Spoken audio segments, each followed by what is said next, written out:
హరిః ఓం.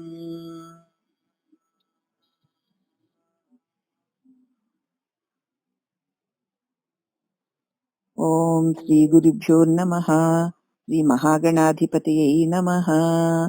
ఓం ఐం సరస్వతీ దేవ్యై నమః. శ్రీ సద్గురు పరబ్రహ్మణే నమః. జన్మకర్మ నివారణలో భావాద్వైతం సదా కుర్వాత్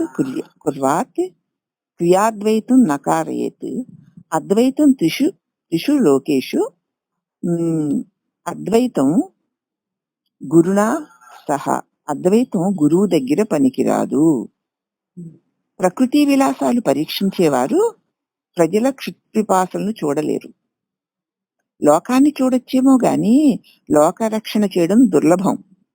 మాటలు ఎన్నైనా చెప్పొచ్చు గాని మాయను విడవడం కష్టం. మనస్సును నిలుపుట మరీ కష్టం. మర్మాన్ని వీడుట ఇంకా ఇంకా కష్టం. కోరికలు చస్తేనే గాని ముక్తి రాదమ్మా. కోరినదల్లా గుణమే కదా. గుణాలుంటేనే కోరికలుంటాయి. విషయాలకు లోబడిన అతడు మరి జ్ఞాని ఎలా అవుతాడు? గుణాలకు లోబడిన వాడు విషయాలకు లోబడతాడు. మరి విషయాలకు లోబడిన వాడి జ్ఞాని ఎలా కాగలుగుతాడు? కాబట్టి సాధకులు సత్కర్మలు చెయ్యవలయును. జ్ఞానికి కర్మ అవసరము లేదు. ఎందుకంటే సర్వసంగ పరిత్యాగులు యోగాభ్యాసం చేసి కర్మఫల త్యాగైక చింతగుల్లల వలె తనువును వదిలేస్తారు. జ్ఞానికి కర్మ చేయవలసిన పని లేదు. ఎందుకంటే వాళ్ళు సర్వసంగ పరిత్యాగ, సర్వసంగము అంటే ఇక ప్రకృతితో పూర్తిగా పరిత్యజించారు. అటువంటి యోగులు కర్మఫల త్యాగైక చింతగుల్లల వలె తనువును వదులుతారు. చింతగుల్లని విడిచి చింతపండు ఎలా విడుస్తుందో అలాగ తనువును వదిలేస్తారు. పచ్చి చింతకాయలు తొక్క గింజ పండు ఏకంగా ఉంటాయి. పచ్చి చింతకాయలో తొక్క గింజ పండు కలిపే కదా ఉంటాయి. మరి పండిన తర్వాత పండు గింజ గుల్ల విడిపోతాయి. అలాగే జ్ఞాని శరీరాన్ని అంటడు.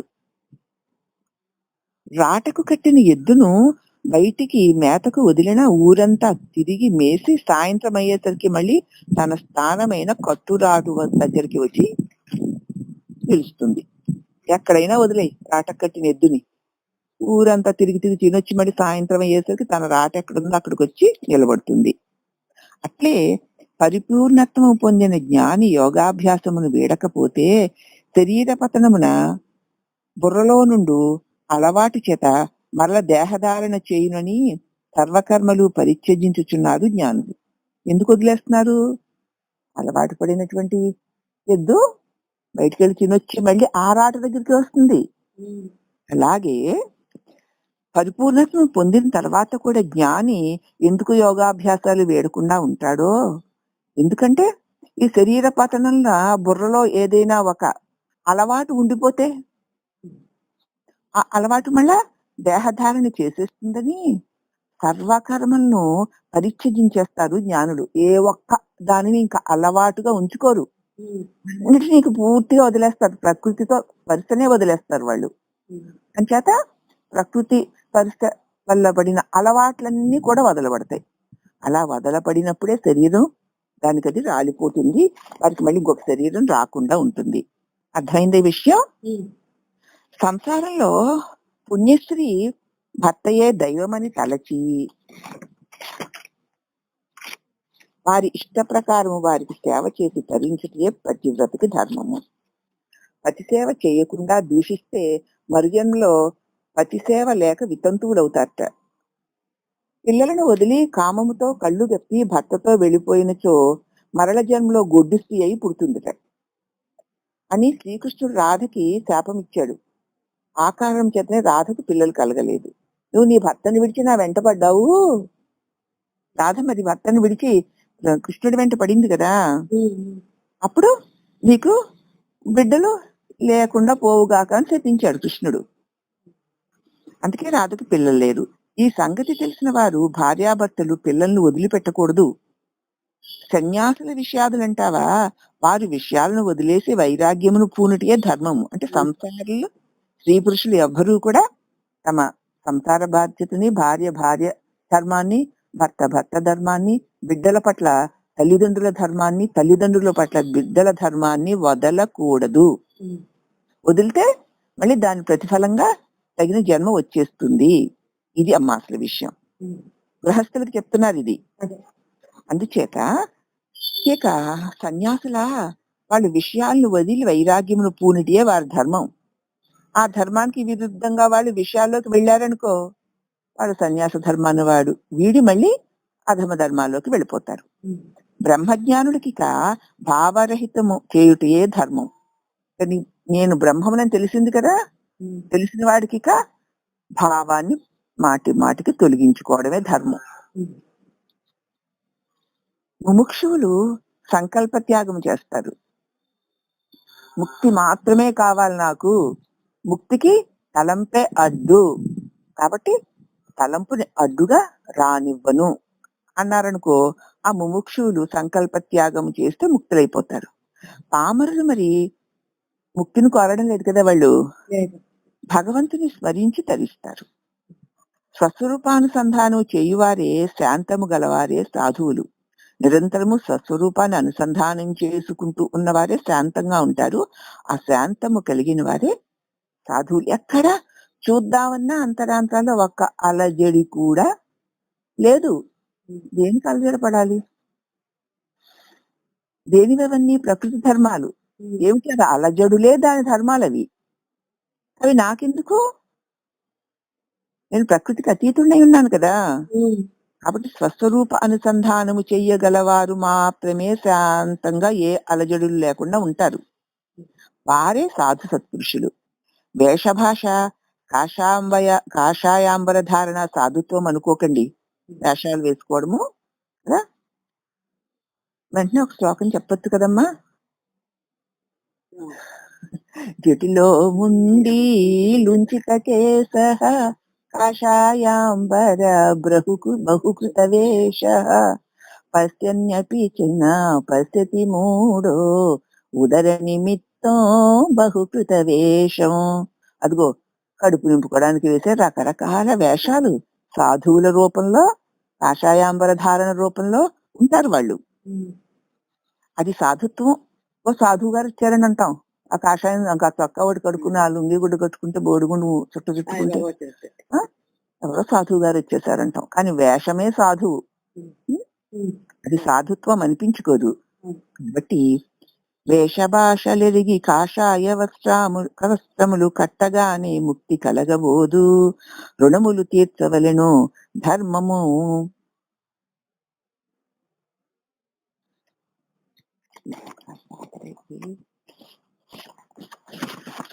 ధర్మము మోత చేటే గాని మోక్షంబు లేదురా విశ్వరాభిరామ వినురవేమా. కాబట్టి ఇవన్నీ ఎటువంటివిట? వేషభాషలు ఎరిగి కాషాయ వస్త్రాలు కడితే ముక్తి వచ్చేస్తుందా? రుణాలు తీర్చుకోవాలి. ఏ ఆశ్రమంలో ఈశ్వరుడు ఉంచాడో ఆ ఆశ్రమ ధర్మాల్ని చక్కగా నిర్వర్తించడమే రుణం తీర్చుకోవడం. అదే ధర్మం. మిగతావన్నీ మోత చేటే గాని మోక్షంబు లేదురా విశ్వదావిరామ వినురవేమా అంటున్నారు. మానవులు పితృరుణము, దేవరుణము, ఋషి రుణము తీర్చి తీరాలి. ఎలాగా అంటే పితృసేవ చేయడం, తల్లిదండ్రులకు సేవ చేయడమే పితృరుణం తీర్చుకోవడం. మనం పితృరుణం వారి సేవ చేయకుండా తీరదు. తీరకపోతే మరు జన్మకి మళ్ళీ నీకు సేవ చేసే వాళ్ళు లేని దిక్కుమాలను సాగు వస్తావు. తెలుస్తుందా ఏమేమి వస్తున్నాయో? అందుచేత మానవులు పితృరుణము తీర్చుకోవాలంటే ఎలాగనమాట?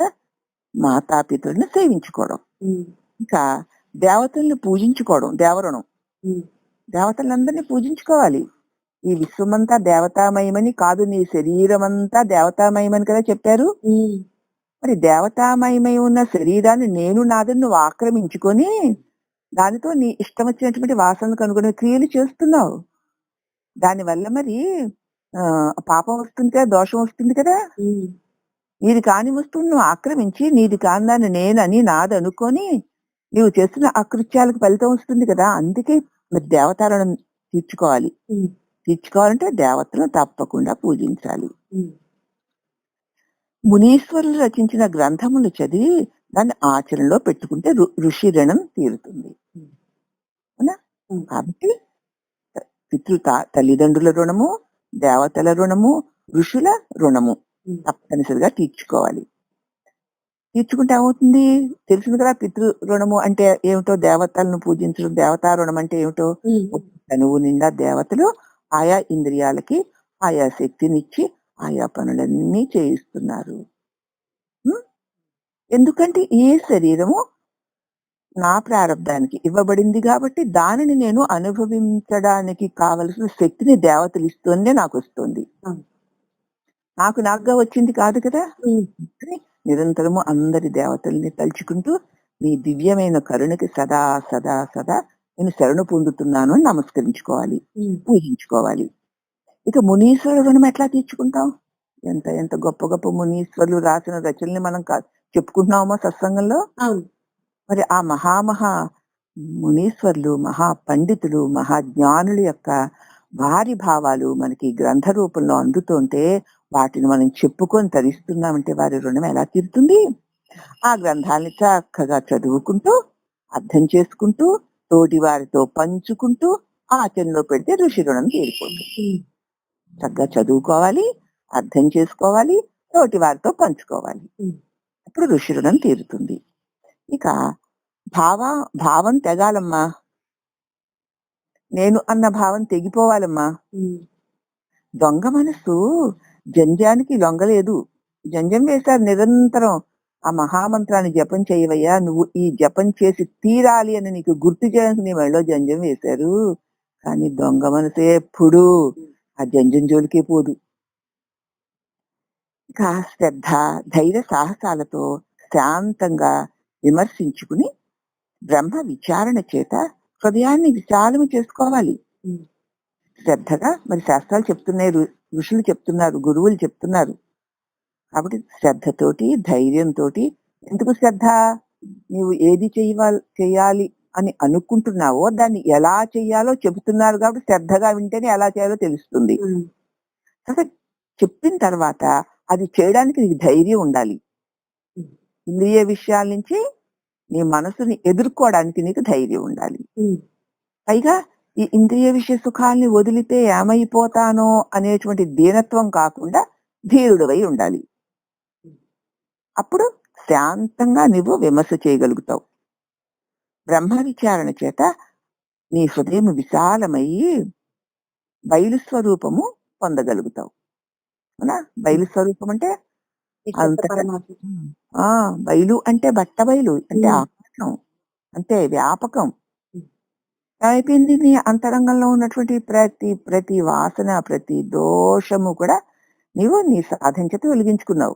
ఉమ్, ఆ గదిలో పెట్టిన వస్తువును నువ్వు శుభ్రంగా తీసేసి ఆ గదంతా ఆ ఖాళీనంతా కడిగేశావు. ఉమ్, ఇప్పుడు అక్కడ విశాలత్వం ఉంది కదా. ఉమ్, అలాగే నీ హృదయంలో ఉన్న జన్మ వాసనని ఇదిగో ఈ పితృరుణం ద్వారా, దేవరుణం ద్వారా, రుణం ద్వారా, అలాగే నేనన్న అహంభావాన్ని తెంచుకోవడం కోసం ఈ మనసు వేసేటువంటి వెర్రివేషాన్ని గ్రహిస్తూ శ్రద్ధతో, ధైర్యంతో, సాహసంతో శాంతంగా విమర్శిస్తూ బ్రహ్మ విచారణ చేసుకుంటూ పోతే హృదయం విశాలమయ్యి నీ నిజస్వరూపమైన బయలు స్వరూపము నువ్వు పొందగలుగుతావు.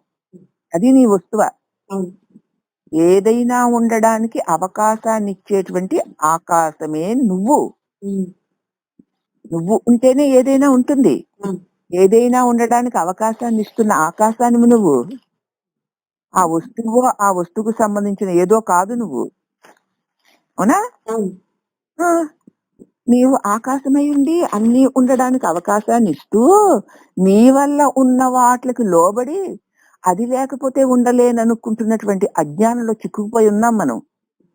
కాబట్టి ఒక్కొక్కటి గురువు చెబుతూ ఉండగా తొలగించుకుంటూ పోతే సమస్త విశ్వము, లోకాలన్నీ ఉండడానికి అవకాశాన్నిచ్చే ఆకాశాన్ని నేను.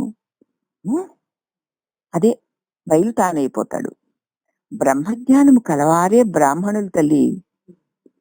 సత్వగుణ ప్రధానులు, శాంతులు, పవిత్ర హృదయులు, సత్యనిష్ఠులు, విరాగులు, సరస్వతి కటాక్ష సంపన్నులు, దాన ధర్మాలకు ఇచ్చి పుచ్చుకొనుటకు అర్హత గలవారు, ఎదుటివారి పాపము తాను దానాదుల చేత పొంది రోజుకి 1000 మార్లు గాయత్రీ జపం చేసి ఆ పాపం పోగొట్టుకోగల సమర్థత కలవారు, బ్రహ్మముఖమునందు పుట్టిన వారే బ్రాహ్మణులు. బ్రాహ్మణే కదా మరి ఈ మంత్ర జపం ఆ మంత్ర జపం చేస్తే మనం చేయించుకుని ఏదో శనికి ఇన్ని లక్షలు చేయమన్నారండి, రాహుకి ఇన్ని చేయమన్నారు, కేతువుకి ఇన్ని చేయమన్నారు అంటే ఆ బ్రాహ్మణుల చేత చేయిస్తాం మనం. చేయిస్తే వాళ్ళు అది మన కోసం చేసి వారు మన మన దోషాన్ని తొలగించి ఆ దోషం వారికి అంటుకుంటే అది వాళ్ళు పోగొట్టుకోగలిగిన ప్రాయశ్చిత్తం వాళ్ళు చేసుకోగలగాలి. అటువంటి సమర్థత గలవారే బ్రాహ్మణులు. కాబట్టి బ్రహ్మముఖమునందు పుట్టిన వారే బ్రాహ్మణులు అనబడతారు. ఇక రజోగుణం గలవారు రాజులు. శూరత్వముతో ప్రజలను శిష్ట రక్షణ దుష్ట శిష్టన చేస్తూ పౌరుషంతో గోపాలులను భూపాలును గాను భూపాలులను గోపాలురు గాను చేయుచు సర్వాధికార సమర్థత గల భోగులు బ్రహ్మ చేతుల యందు ఉద్భవించారు అంటారు. బ్రహ్మదేవుడి యొక్క ముఖమునందు బ్రాహ్మణులను, మరి బ్రహ్మదేవుడి యొక్క భుజముల యందు క్షత్రియులు పుట్టారు. అంటే ఆ భుజ బలం అన్నమాట, సూరత్వంతో ప్రజలను చక్కగా పాలించగలగడం. ఇక తమోగుణ ప్రధానుడు వైశ్యులు. వారు ధనార్జన కలిగి న్యాయ అన్యాయాలు ఎరుగరు. ఎంతసేపు ధన సంపాదన న్యాయమా అన్యాయమా కాదు, బిజినెస్ అండి, మాకు వ్యాపారం మాకు జన్మతః వచ్చేసిందండి. వ్యాపారం అంటే లాభమే కదా, నష్టం రాకుండా ఉండేలాగా చూసుకోవడమే కదా అంటూ వారు న్యాయ అన్యాయాలు ఎరుగక, మంచి చెడ్డలు ఎరుగక కఠిన హృదయులై ధనార్జనకి అహర్నిశాలు వ్యాపారముతో పాటుపడుతూ ఉంటారు. వీరు లక్ష్మీ ప్రసన్నులు, అనురాగులు, అహంకారంతో అన్ని వృత్తులు వీరివే. వాళ్ళు ఎంతసేపు లక్ష్మీదేవి యొక్క ఆరాధన చేస్తూ లక్ష్మీ ప్రసన్నులై ధన సంపాదన పరులై ఉంటారు. ధనము యందు, ధాన్యముల యందు, వస్త్రముల యందు, నగల యందు, ఆస్తుల యందు విపరీతమైన అనురాగము అహంకారముతో ఉంటారు. దానములకు హెచ్చు వీరిదే. ఒకళ్ళు దానం చేయవలసి వస్తే వయస్సు చేసిన దానం ఎవరు చేయరు.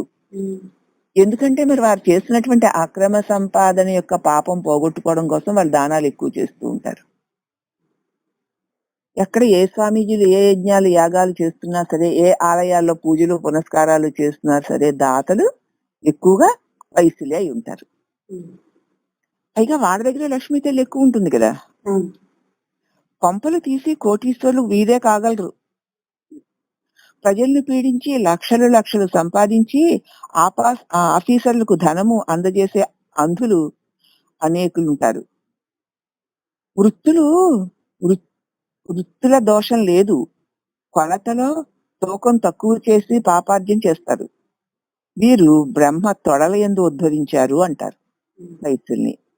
ఇంకా వారి అది మా వృత్తి ధర్మం, మా లాభం మేము చూసుకోకపోతే ఎలాగండి బిజినెస్ అంటేను అంటారు. వీరు తమోగుణ ప్రధానులై ఉంటారు. వీరి లక్షణాలు ఇలాంటివై ఉంటాయి, వీరి వ్యవహారాలు ఇలా ఉంటాయి. వీరు బ్రహ్మదేవుడి యొక్క తొడల నుంచి ఉద్భవించారంటారు. పురుషోత్తం అంతా అదే కదా. మూఢులు శూద్రులు, వీరు పృథివీ అంశం నుంచి పుట్టారు. శరీర కష్టము సుఖము ఎరుగక భూమిని దున్ని పాటుపడి పంటలన్నీ పండిస్తూ ఉంటారు. ప్రజల అందరి ఉదర పోషకులకు కర్తలు వీరే. కష్టమంతా వీరిదే, ఫలితమేమో ప్రజలది. తప్ప అంత కష్టపడి భూమిని దున్ని శరీర కాయ కష్టం చేసి వీళ్ళు పండిస్తే కష్టం వీరిది, ఫలితం ప్రజలది. శరీరం అంతా మోసేది పాదాలే కదా. 3 జాతుల వారు శూద్రాదుల మీద ఆధారపడే ఉంటారు. అటువంటి కాయ కష్టం చేసే వారి మీద ఆధారపడి మిగతా 3 ఎంత గొప్ప వాళ్ళైనా వీళ్ళు లేకపోతే వాళ్ళకి దిక్కు లేదు, అన్నమే లేదు కదా. వీరు బ్రహ్మదేవుని యొక్క పాదాలందు ఉద్భవించారు అంటారు. ఇక పంచమ జాతి అనగా అవివేకము చేత శుచి లేక హింస చెడ్డ కృత్యములు చేసేవారు. వీరిని చండాలురు అని కూడా పిలుస్తూ ఉంటారు.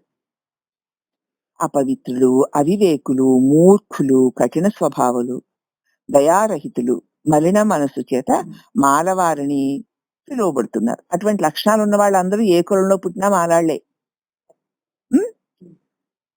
కాబట్టి పిలువబడుతున్నారు. పూర్వము పెద్దలు మన యొక్క గుణాలను, వృత్తులను బట్టి కులాలను ఏర్పరిచారు. భగవంతుడు కూడా చెప్పాడు కదా! చాతుర్వర్ణ్యం మయా సృష్టం గుణకర్మ విభాగశః. ఉమ్. చెప్పాడా భగవంతుడు? చెప్పారు. 4 వర్ణాల వారిని వారి వారి గుణాలను బట్టి నేనే ఏర్పరిచాను ఉమ్. అని చెప్పాడు. కాబట్టి పూర్వము పెద్దలు మన యొక్క గుణాలను బట్టి, వృత్తులను బట్టి కులాలు ఏర్పరిచారు. రాను రాను మానవుల కులమత శాఖలకు అంతు లేకుండా పోయింది. దిగంబరుడైన ఈశ్వరుడు అనగా బట్టలు లేదని కాదు, అంబరత్యాగి. అష్టదిక్కులే అంబరములు అనబడతాయి. ఉమ్. అంబరము అంటే ఆకాశం అని కూడా అర్థం. ఉమ్. అంబరత్యాగి, అష్టదిక్కులే ఆయనకి అంబరాలు అనబడతాయి. లేక శరీరము లేనివాడు అని అర్థం. ఉమ్. అశరీరి అని అర్థం. దిగంబరుడు అంటే అశరీరి అని అర్థం. ఉమ్. ఇక అలంకార ప్రియులు విష్ణుమూర్తి. ఉమ్.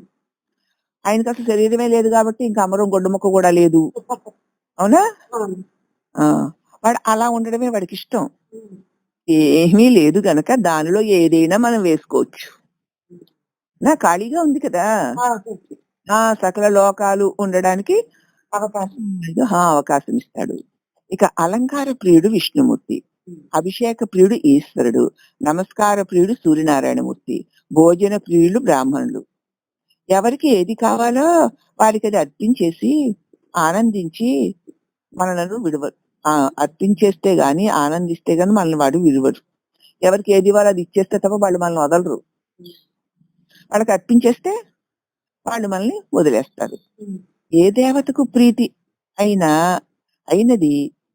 దినాల్లో ఆ దేవతలను వారికి కావలసిన వాటిని అర్పించాలి. అందుకే ఆదివారం ఒక దేవుడు, సోమవారం ఒక దేవుడు, మంగళవారం ఒక దేవుడు, ఒక్కొక్క వారంలో ఒక్కొక్క దేవుడికి ప్రీతి అని ఆయా దేవతల్ని ఆయా వారాలలో ఆయా దేవతలకి ఇష్టమైన విధంగా అర్చన చేసి అర్పిస్తూ పోతే ఆ రుణాలు తీరిపోతాయి మనకి.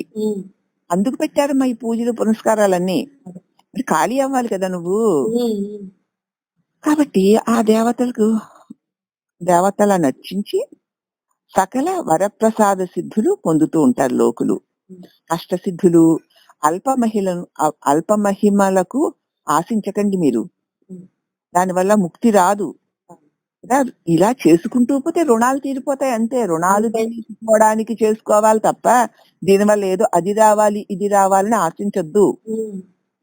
దానివల్ల ముక్తి రాదు, ఇంకా మళ్ళీ జన్మ బంధాలు వస్తాయి. జ్ఞానయోగములోనే సిద్ధులు వస్తాయి. జ్ఞానాన్ని అవలంబించినా సిద్ధులు వచ్చేస్తాయి.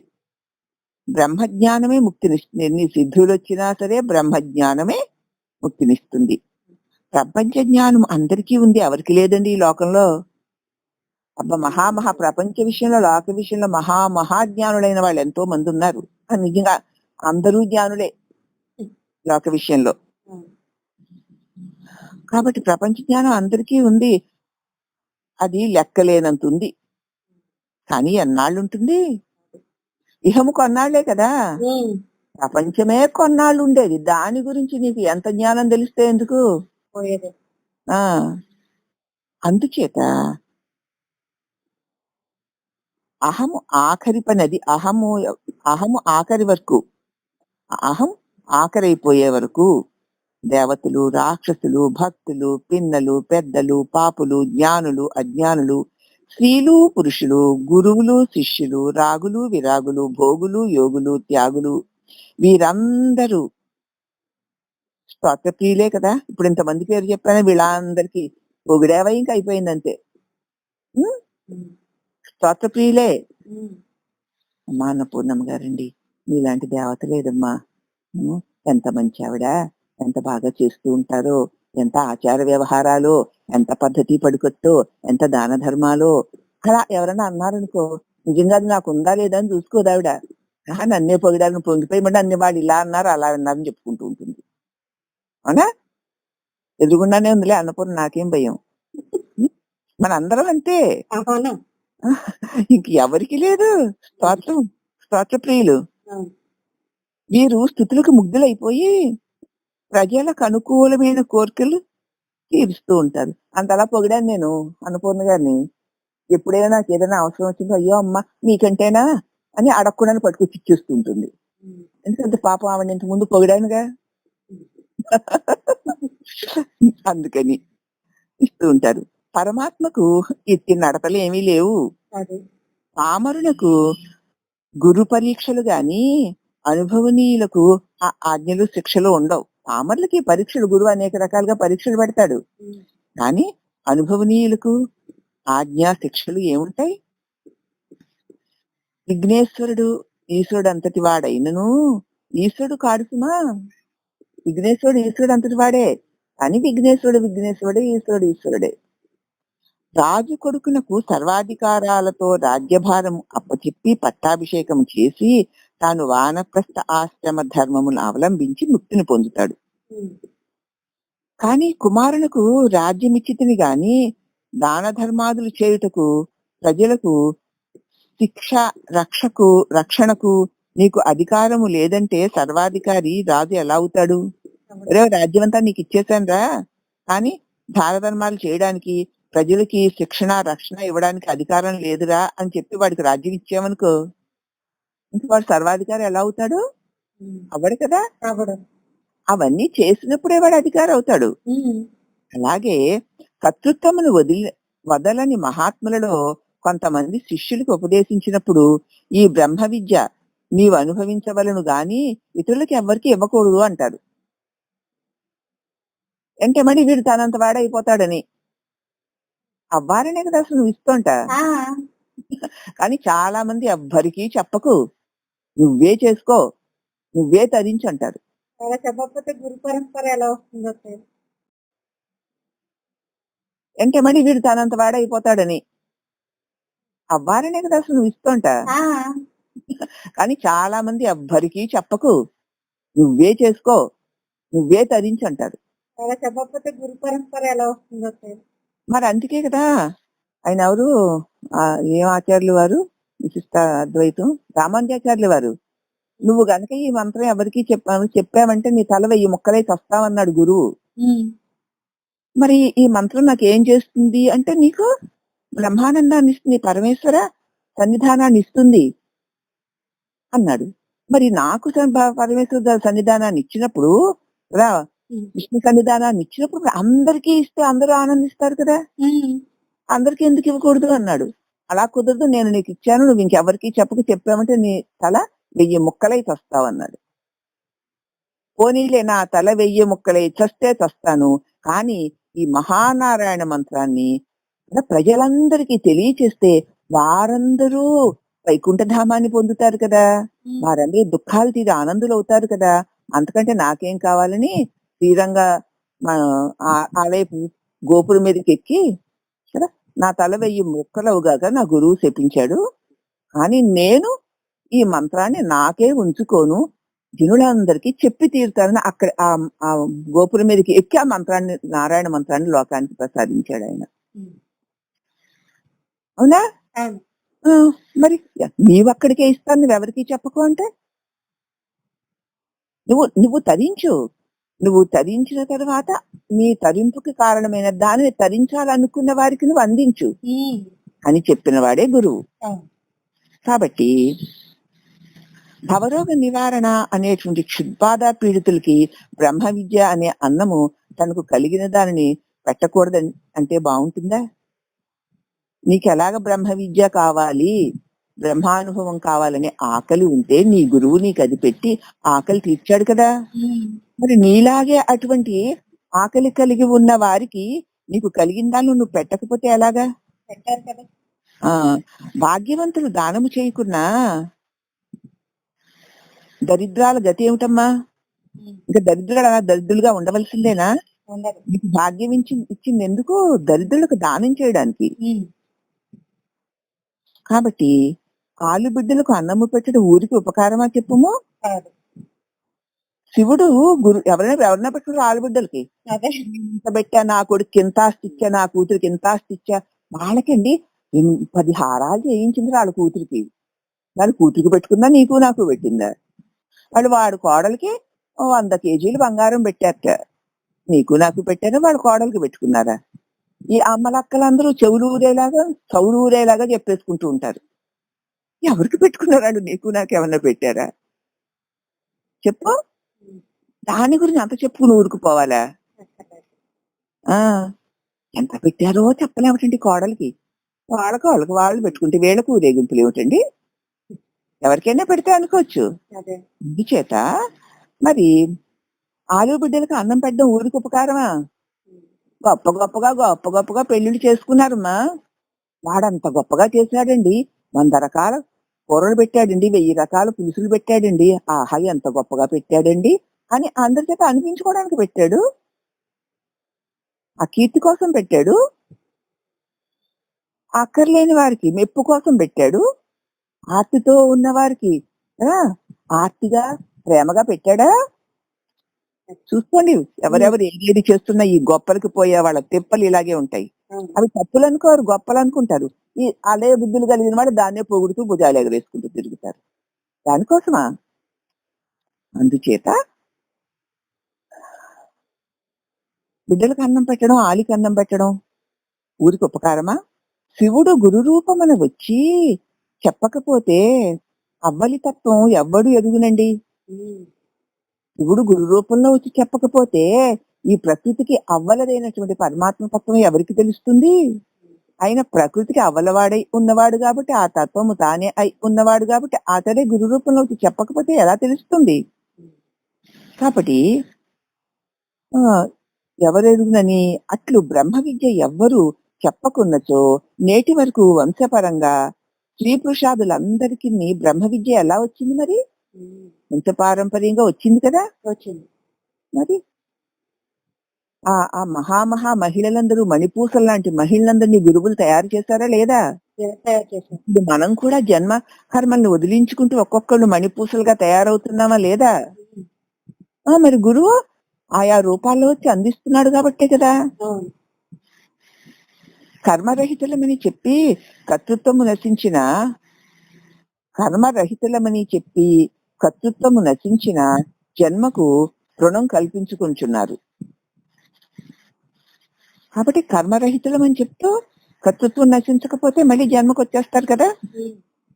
విషయ వృక్షము మొదలు ఉంచుకోనిన మళ్ళీ చిగిర్చి పత్ర పుష్పాలతో మళ్ళీ పంటనిస్తూ ఉంటుంది. మరి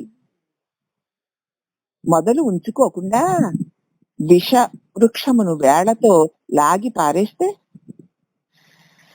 ఆజ్ఞ శిక్షలనే ఇంకా గుణాలు పుట్టవు కదా. ఏది విషవృక్షము? అహంకారమే. ఆ విషవృక్షానికి మూలం అదే విత్తనం. ఆ విత్తనం కాల్చి పారే, లేకపోతే ఆ వృక్షం యొక్క మోడు వేరుతో సహా కూల్చి పారేయి. కాబట్టి నీవు విషయ వృక్షము మొదలు ఉంచుకున్నావనుకో, చిగిర్చిపోయి మళ్ళీ పత్ర పుష్పాలతో ఫలాలతో ఉంటుంది. మొదలు ఉంచుకోకుండా ఆ విష వృక్షాన్ని వేళ్లతో లాగి పారేస్తే ఆజ్ఞ శిక్షలు అనేటివి గుణం పుట్టదు కదా. కాబట్టి గుర్తు వీడరా, నేనన్న అహంకారపు గుర్తే నీకు ఇన్ని తిప్పలు తెచ్చి పెడుతోంది అనా. కాబట్టి గృహస్థులు ప్రతి మానవులు తాను బతికి ఉన్నంత కాలము శరీర పోషణకు తగిన ధనము నిల్వ చేసుకోవాలి. అలాని నువ్వు అంతా దానం చేసేసి అడుక్కు తినమనా కాదు. గృహస్థువి నువ్వు. కాబట్టి తాను ఉన్నంత కాలం శరీర పోషణకి కావలసిన ధనం ఉంచుకోవాలి, తప్పేం లేదు. తన శరీర పోషణ కోసం పరుల మీద ఆధారపడకూడదు. ఈ ధర్మము ఇది గృహస్థులకే తప్ప ఎతికిను సన్యాసికి కాదు. ఇది రాజయోగము, రామరాజ్యము వంటిది. కాబట్టి మనం గృహస్థులమై ఉండి ఎప్పుడెప్పుడు ఏదేది ఎంత అవసరమో అంత ఎలా చేయాలో అలా చేసుకుంటూ మన ధర్మాల్ని మనం చక్కగా నిర్వర్తించుకుంటూ పోతే ఈ గృహస్థుగా ఉన్నవాడే తప్పకుండా మోక్షాన్ని పొందుతాడు. ఇక నిత్య కర్మ యొక్క డైరీ అమ్మగారు చెప్తున్నారు. భక్తులందరూ ఒక డైరీ రాసుకోవాలి. పొందగారండి రాసుకునే వాళ్ళం కదా. ఉమ్. ఎందుకనగా మనము పుట్టి నేటికి ఎంత వయసు వచ్చింది, ఎంతవరకు ఇహపరాల్లో నువ్వు ఏమి ఆర్జించావు అనగా ఇహములో ఆర్జన ధన కనుక వస్తు వాహనాలు ఎంతంత, ఎప్పుడెప్పుడు ఏ ఏ పొలం ఎంతంత కొన్నాము, ఏ ఏ నగలు ఎప్పుడు కొనుక్కున్నాము, ఎంతంత విలువైనవి, నాకు ఎన్ని లక్షల ఆస్తి ఉంది, ఎంత బ్యాంక్ బ్యాలెన్స్ ఉంది, ఇదంతా ఇహ ధనము కనుక వస్తు వాహనాలు. సరేలే, ఇహ ధనాన్ని బానే కూడబెట్టావు, ఎవరు చెప్పక్కర్లేదు నీకు. మరి పరధనాన్ని ఏమైనా కూడబెట్టావా? పరానికి భక్తి జ్ఞాన వైరాగ్య దాన ధర్మాలు. రోజుకి 24 గంటల టైం కదా, అవునా? అవును. మరి పరధనాన్ని ఏమైనా దాచుకున్నావా? అది కూడా నీ బ్యాంక్ బ్యాలెన్స్ లోకి వచ్చేస్తుంది. మరి ఇక లోకధనాన్ని ఇహధనాన్ని కుప్పలు కుప్పలుగా తెప్పలు తెప్పలుగా కూడబెట్టుకుని దాచుకుంటున్నా, ఎవరు చెప్పక్కర్లేదు నీకు. మరి ఇహానికి అయ్యిందిలే, పరానికి ఏం దాచుకున్నావు? భక్తి జ్ఞానము వైరాగ్యము దానము ధర్మము జ్ఞానము ఇవేమైనా దాచుకున్నావా? రోజుకి మరి 24 గంటలు టైం కదా, నువ్వు ఎన్ని గంటలు నిద్రపోయావు ఒకసారి చూసుకో. ఎంతసేపు గృహకృత్యాలు చేసావో, ఆ చేసిన వాటిలో సత్కాలక్షేపం ఎన్ని గంటలు చేశావో, సద్గ్రంథ పఠనము ఎన్ని గంటలు చేశావో, దేవతా పూజలు నమస్కారాలు ఎన్ని గంటలు చేశావో, పూజలు 3 వేళలా పూజ చేశావా, భజనలు చేశావా, స్తోత్రాలు చేశావా, పారాయణలు చేశావా, అవన్నీ కూడా 24 గంటలు చేసేవే కదా. అవును. ఒక్కసారి రాసుకుంటే చేసావో లేదో చూసుకోగలుగుతావు. పరులతో వాద ప్రతివాదాలు ఎన్నెన్ని గంటలు గడిపావు, లోక విషయ చింతలతో ఎన్నెన్ని గంటలు గడిపావు. కాబట్టి డైరీని ఏ గంటకు ఆ గంటే ఎప్పటి విషయం అప్పుడే రాసేసుకో. గంటకి రాసేసుకోమంటున్నాడు, లేకపోతే మర్చిపోతాం. మనం చేసిన చెత్త చెదారం పనులన్నీ మర్చిపోయి ఒకటో రెండో మంచి పనులు చేసి అది రాసేసుకుంటాం. అక్కడ కూడా మనం మోసం చేసుకోవడమే. ఏ గంటకు ఆ గంట ఎప్పటికప్పుడు విషయాన్ని రాసుకో. రోజుకి 18 గంటలు ప్రవృత్తి ధర్మముగా మసిలినను, 18 గంటలు లోక విషయాలతో ప్రవృత్తి విషయంతో మసిలినను, నివృత్తి మార్గమునకు 6 గంటలైనా భగవత్ చింతన చేసేవారు భవరోగాన్నించి విడుదల పొందుతారు. 18 గంటలు ఊరేగవే బాబు, ఇల్లు అనుకుని ఒళ్ళు అనుకుని గిన్ని ముంత అనుకుని వంట పెంట అనుకుని 18 గంటలు ఊరేగి నేను వద్దండం లేదు. కానీ కనీసం మరి 6 గంటల సేపు అయినా భగవత్ చింతన చేశారా? భగవద్ విషయాలు విన్నారా, అన్నారా, అనుకున్నారా? అలా చేసిన వారు భవరోగము నుంచి బయటపడగలుగుతారు. దీని అర్థం ఏమిటి అంటే, ఆస్తి సంపాదించి పెండ్లాము బిడ్డల్ని పోషించకూడదని కాదమ్మా. ఇది కలిగిన వారు అది మరువకూడదు. ధనము దారాస్తులకు ఎంత అవసరమో, తాను ధరించడానికి భక్తి అనేటువంటి ధనము కూడా అంత అవసరము అని భావించాలి. లేకపోతే అలా అని నా పిల్లం ఏమైపోతుంది, అది నాకు లేకపోతే నా పిల్లలు ఏమైపోతారు, ఇవన్నీ అవసరమేలే. మరి అలాగే ఇదంతా వారి కోసం చేశాను, నా కోసం నేనేం చేసుకున్నాను? ఇంకే పొద్దున్న లేసిన రాత్రి నిద్రపోయే వరకు కూడా ఇంకేనా? లోకంలో ఏమేమి ధనాలు సంపాదించాం, ఎంతంత ఆస్తులు సంపాదించాం, ఎవరికి ఏమి ఇస్తున్నాం, ఎంత మూట కట్టాం, ఎంత లాభం వచ్చింది, ఎంత నష్టం వచ్చింది, ఇది ఇలా వేస్తే అంత వస్తుందా, అలా వేస్తే ఇంత వస్తుంది, ఇదేనా? అయితే వాడు వెదవా, వీడు వెదవా, వీడింత వాడా, వాడంత వాడా, ఇష్టుల పట్ల ఒకలాగా అయిష్టుల పట్ల ఒకలాగా, ఇలాగేనా 18 గంటలు గడిపేయడం? చూసుకో. పోని గడిపావులే, కనీసం నీ కోసం నువ్వేం ఎంత సమయాన్ని గడుపుతున్నావు? భవరోగ నివారణ కోసం నువ్వేం చేస్తున్నావు? దీని అర్థం ఆస్తి సంపాదించి పెళ్ళాము బిడ్డల్ని పోషించకూడదని కాదు. ఇది ఈ ధనము ఆస్తిపాస్తులు ఎంత అవసరమో, మరి తాను తరించడానికి భగవద్భక్తి అంత అవసరము కదా. దాన్ని కూడా గుర్తుపెట్టుకో.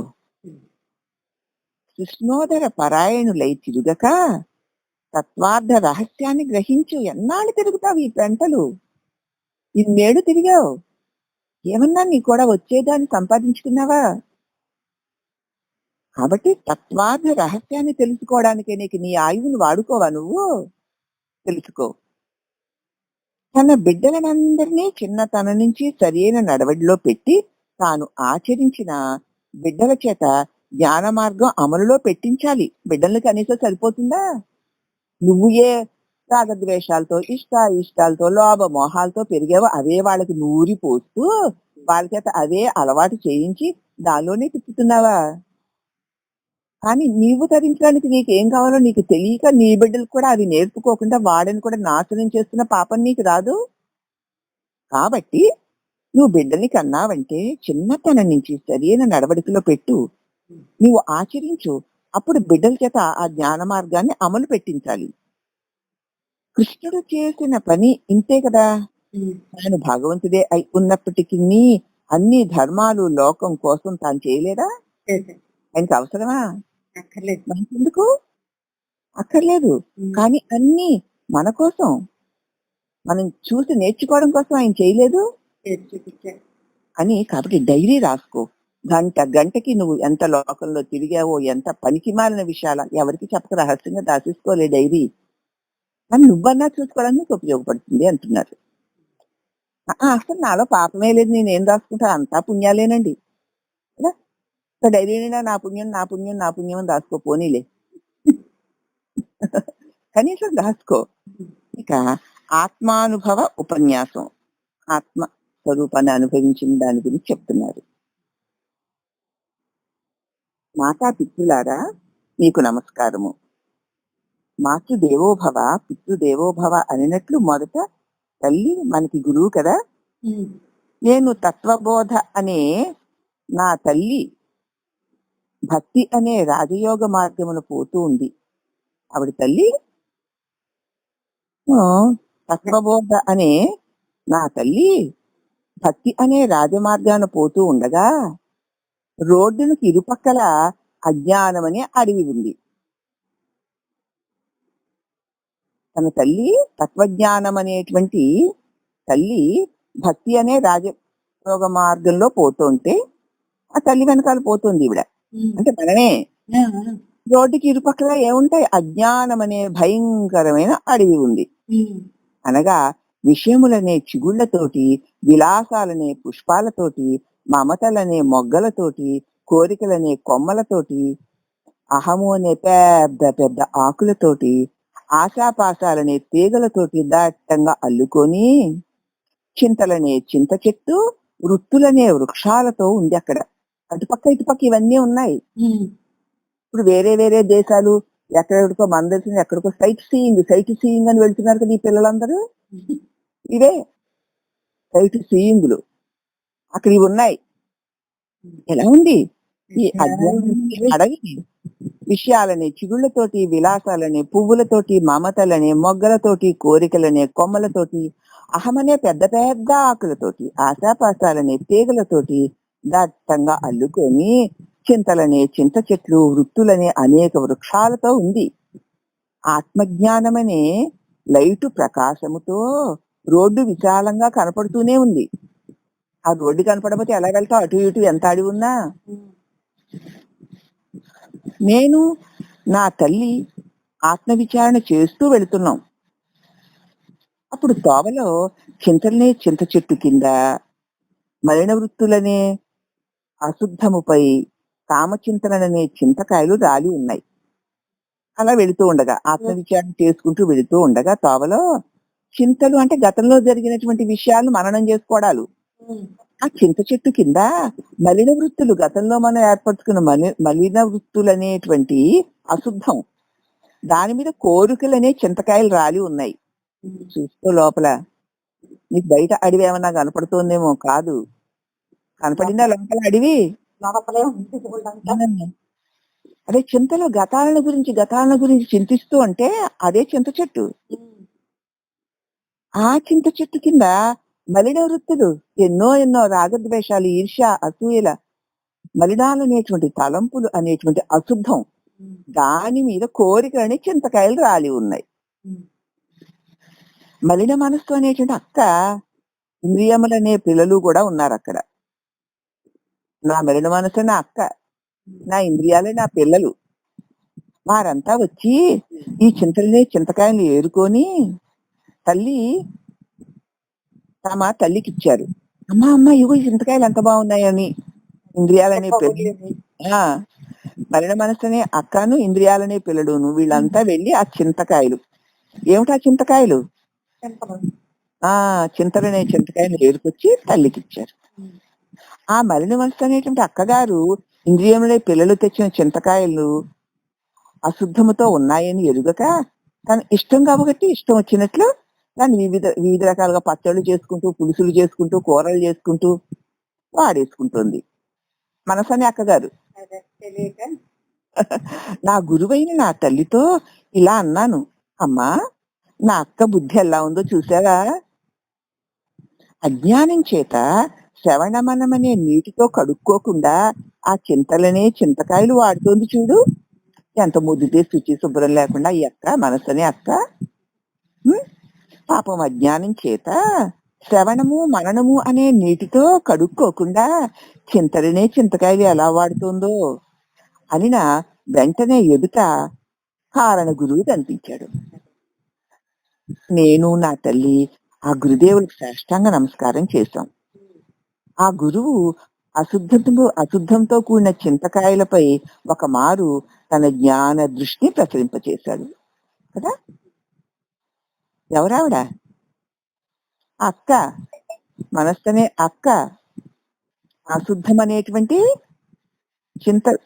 చింత చెట్టు కింద చింతకాయలు ఏరుకుంటుంది. ఆ అక్క తెచ్చి వాడేస్తున్నటువంటి ఆ అశుద్ధమనేటువంటి చింతకాయల మీద తన జ్ఞానం అనే దృష్టిని ప్రసరింపచేశాడు గురువు.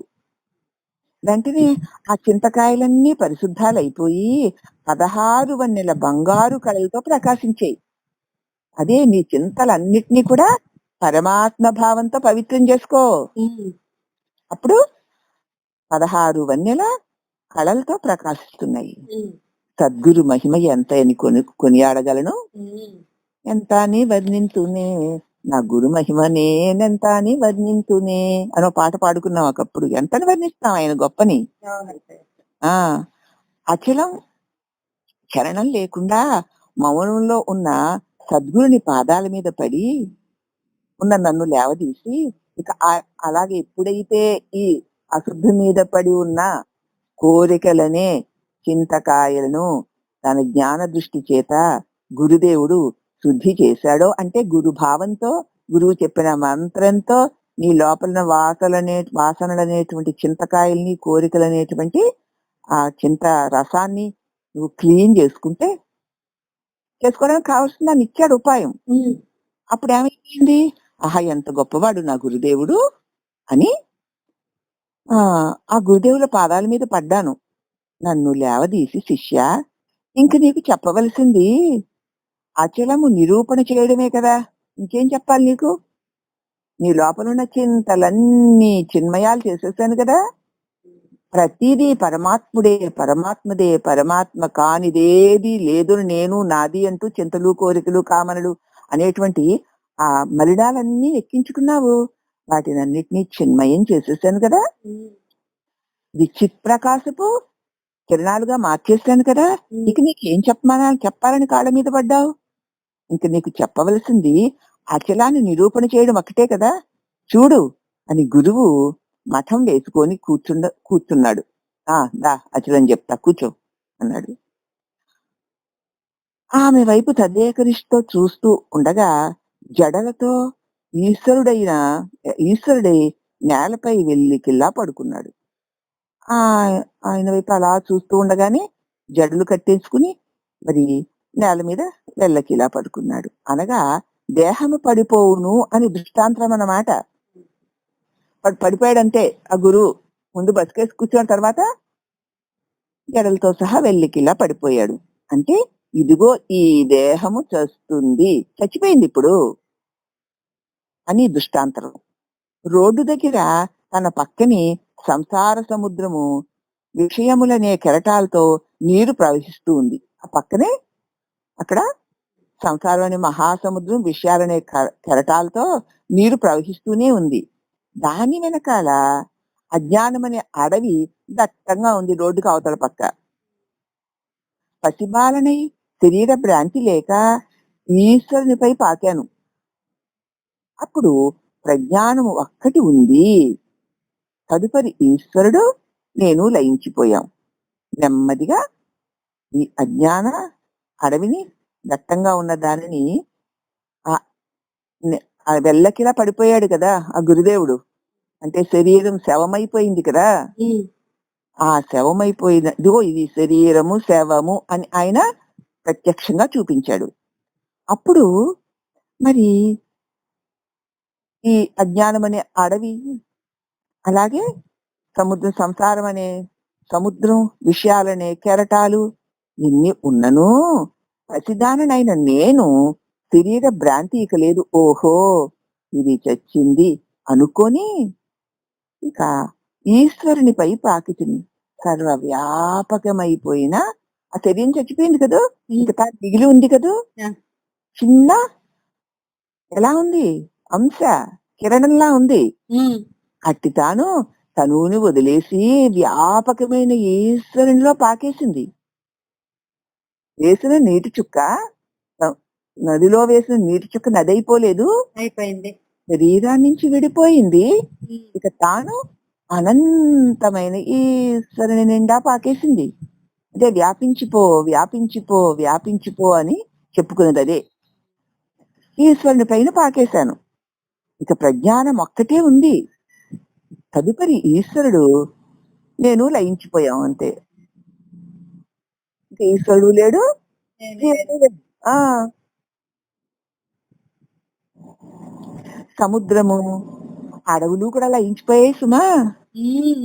పచ్చని చిన్న గడ్డి మొక్కలతో భూమి మాత్రము కనిపించింది. భయంకరమైన అడవులు లేవు.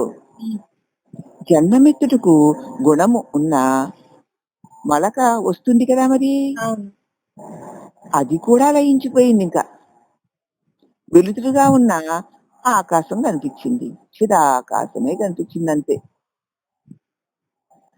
నేను లేను.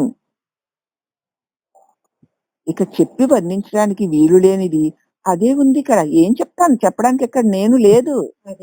చెప్పి వర్ణించడానికి వీలు లేని మిగిలింది. మిగిలింది ఏది? అదే అచలం, అదే శాంతి, అదే మౌనం, అదే సర్వం, అదే నువ్వు. ఇదే నిజస్వరూపపు అనుభవం అంటూ అమ్మ మన నిజస్వరూప అనుభవాన్ని మనకి అందించింది.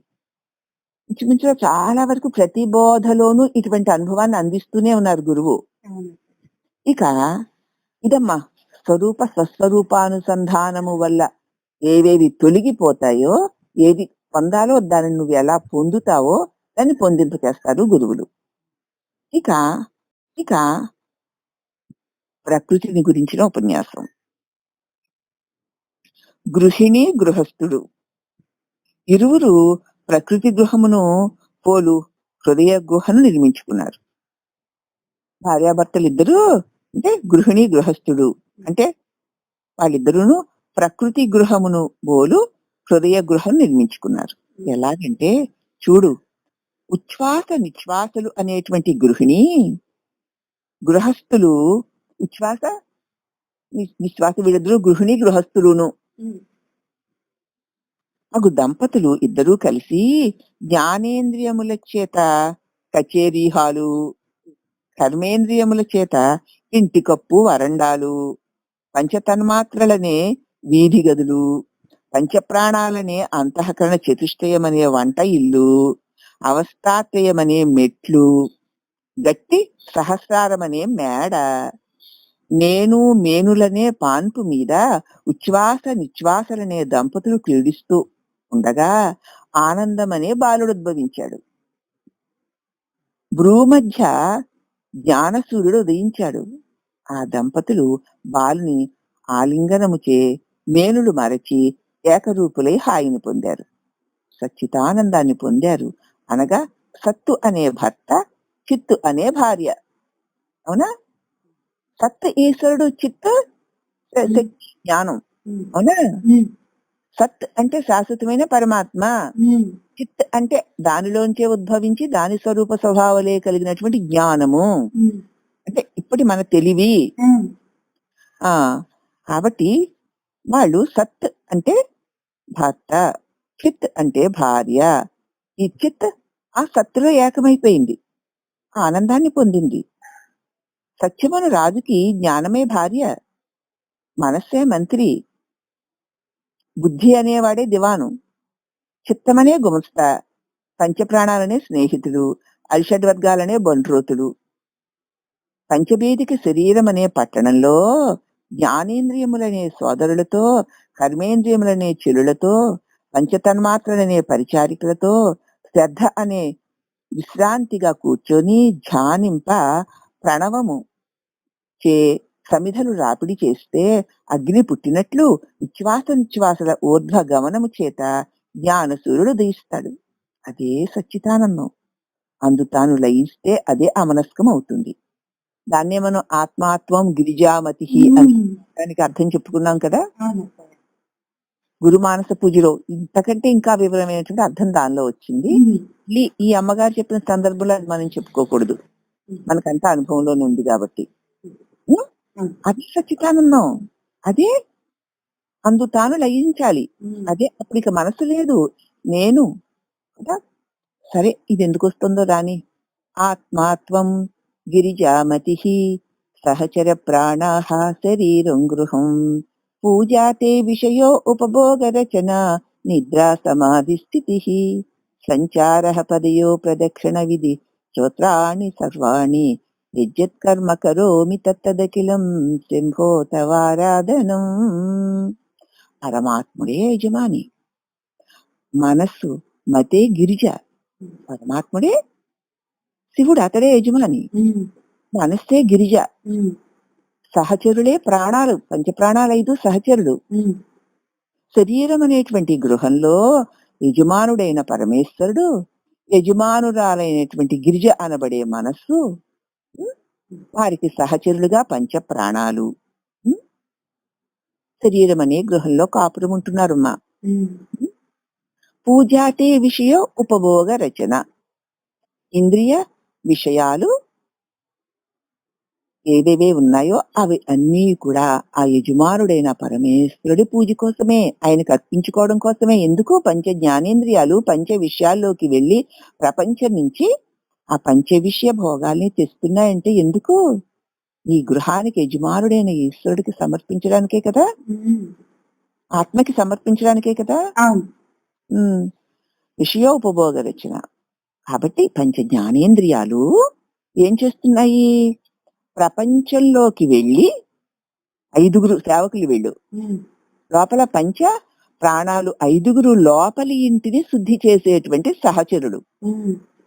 పంచ జ్ఞానేంద్రియాలు బయట ప్రపంచం, అతడిదే అయిన ప్రపంచంలో నుంచి అతడివే అయినటువంటి విషయాలు అనేటువంటి పదార్థాలను మోసుకొచ్చి మనసునే అమ్మగారికి ఇస్తారు.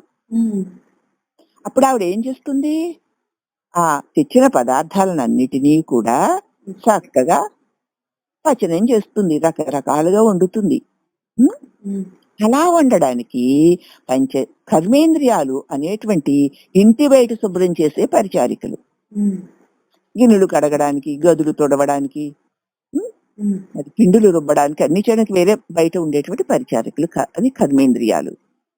ఆ పంచ కర్మేంద్రియాలు అనేటువంటి సేవకుల చేత వంటకి కావలసినటువంటి అన్ని పదార్థాలను తయారు చేయించి వారు తెచ్చిపెట్టారు. జ్ఞానేంద్రియాలు కర్మేంద్రియాలు వంటకి సిద్ధం చేయిస్తున్నాయి. అప్పుడు అమ్మగారు చక్కగా కమ్మగా వండారు, మనసనే అమ్మగారు. ఎందుకు? నేను అనేటువంటి తనవాడైన ఈశ్వరుడికి సమర్పించడానికి. అవునా? కాబట్టి ఇంకేమిటి? నిద్రా సమాధి స్థితి, పదయో ప్రదక్షిణ విధి. పాదాలతో ఎక్కడెక్కడ నడిచినా విశ్వవ్యాపకమైన పరమాత్ముడికి ప్రదక్షిణమే. ఏ మాట పలికినా పరమాత్మ యొక్క మంత్ర జపమే, పరమాత్మ కోసమే. ఆ నేను కోసమే కదా ఈ మాటలన్నీ, పరమాత్మ కోసమే కదా. స్తోత్రాణి సర్వాణి యద్యత్ కర్మ కరోమి తత్తదఖిలం.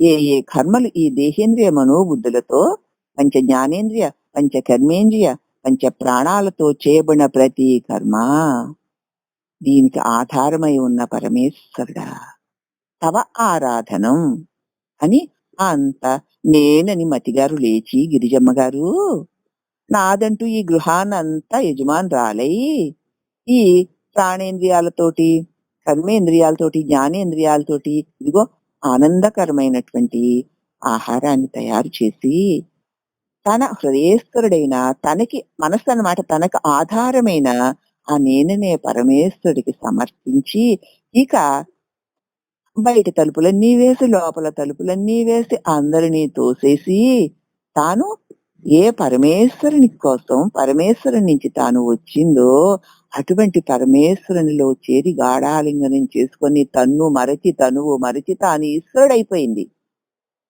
అయిపోయిందా? ఎందుకు వచ్చింది? ఆయన్ని విడిచి ఆయన కోసమే వచ్చింది. ఆయనదైన దాన్ని ఆయనకి ఇవ్వడానికి ఈ క్రియంతా జరిగింది. ఆయనదైన దాన్ని ఆయనకిస్తూ ఆయనకే అర్పించి ఆయనలోనే ఐక్యమై బ్రహ్మానందాన్ని పొందుతుంది. ఇదే కదా మనస్కం అంటే. ఆ మరి ఇదే ఇక్కడ అమ్మగారు కూడా ఆవిడ ధోరణిలో చెప్పారు. కాబట్టి ఇదిగో ఇదే సచ్చిదానందం అంటే ఆనంద సూర్యుడు అక్కడ. ఆనందం ఆనందం తప్ప ఇంకొకటి లేదు ఆయనతో చేరిపోతే. అదిగో అందు తాను లయించింది అదే ఆ మనస్కం. ఏది ఇక్కడ గిరిజేది? గిరిజా మతిహి అన్నారుగా. ఏరి మతి స్వరూపమైన ఈ గిరిజ తన పతి యందు ఐక్యమైంది. అవునా? ఇదే ఆ మనస్కం అమ్మ.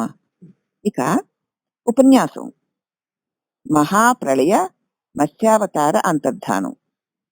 మనస్సనే మనువు జాగ్రత్త స్వప్న సుషుప్తి అవస్థలు ఎటు దాటారో ఈ అవస్థ 4వది. మనస్సు అనేటువంటి మనువు జాగ్రత్త స్వప్నము సుషుప్తి అవస్థల్ని ఎటు దాటారో ఆ దాటితే 3 అవస్థల్ని దాటితే ఉండేది 4వది. అచ్చటికి వచ్చి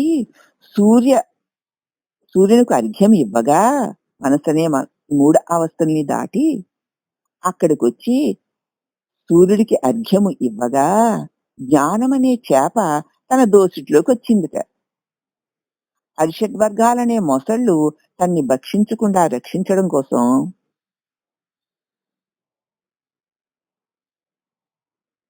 రాజధర్మమని పలికిన మనస్సనే మనువు తన హృదయమనే కమండలంలో దాచేశాడు ఆ చేపని. వెంటనే హృదయ విశాలమైపోయింది. జ్ఞానమనే చేప పెరిగి నాకే చోటు చాలదు, ఇక మరొక దానికి చోటు లేదు, పొమ్మందంతే నిండిపోయింది జ్ఞానం. ఇక స్మరణ తప్ప సత్కర్మలనే కుండి కంఠమందు పెట్టింది. కాబట్టి ఇక స్మరణ తప్ప ఇంకా ఏ సత్కర్మలు తప్ప ఇంకేమీ లేవు. దాని నిండుగా చేప పెరిగిన విశాలము చాలదు, తగిన చోటు చూపమంది. ఎక్కడ పెట్టినా అక్కడ తను పెరిగిపోతుంది. అదే జ్ఞానం. భ్రూభజ్యమందు అనే చెరువునందు పెట్టాడు ఆయన. దాని నిండుగా పెరిగిపోయింది. విశాల ప్రదేశం ఇంకా పెద్దదాన్ని చూపించు అంది. సహస్రారం అనే సముద్రంలో పెట్టాడు. జ్ఞానం అనే చేప మనస్సు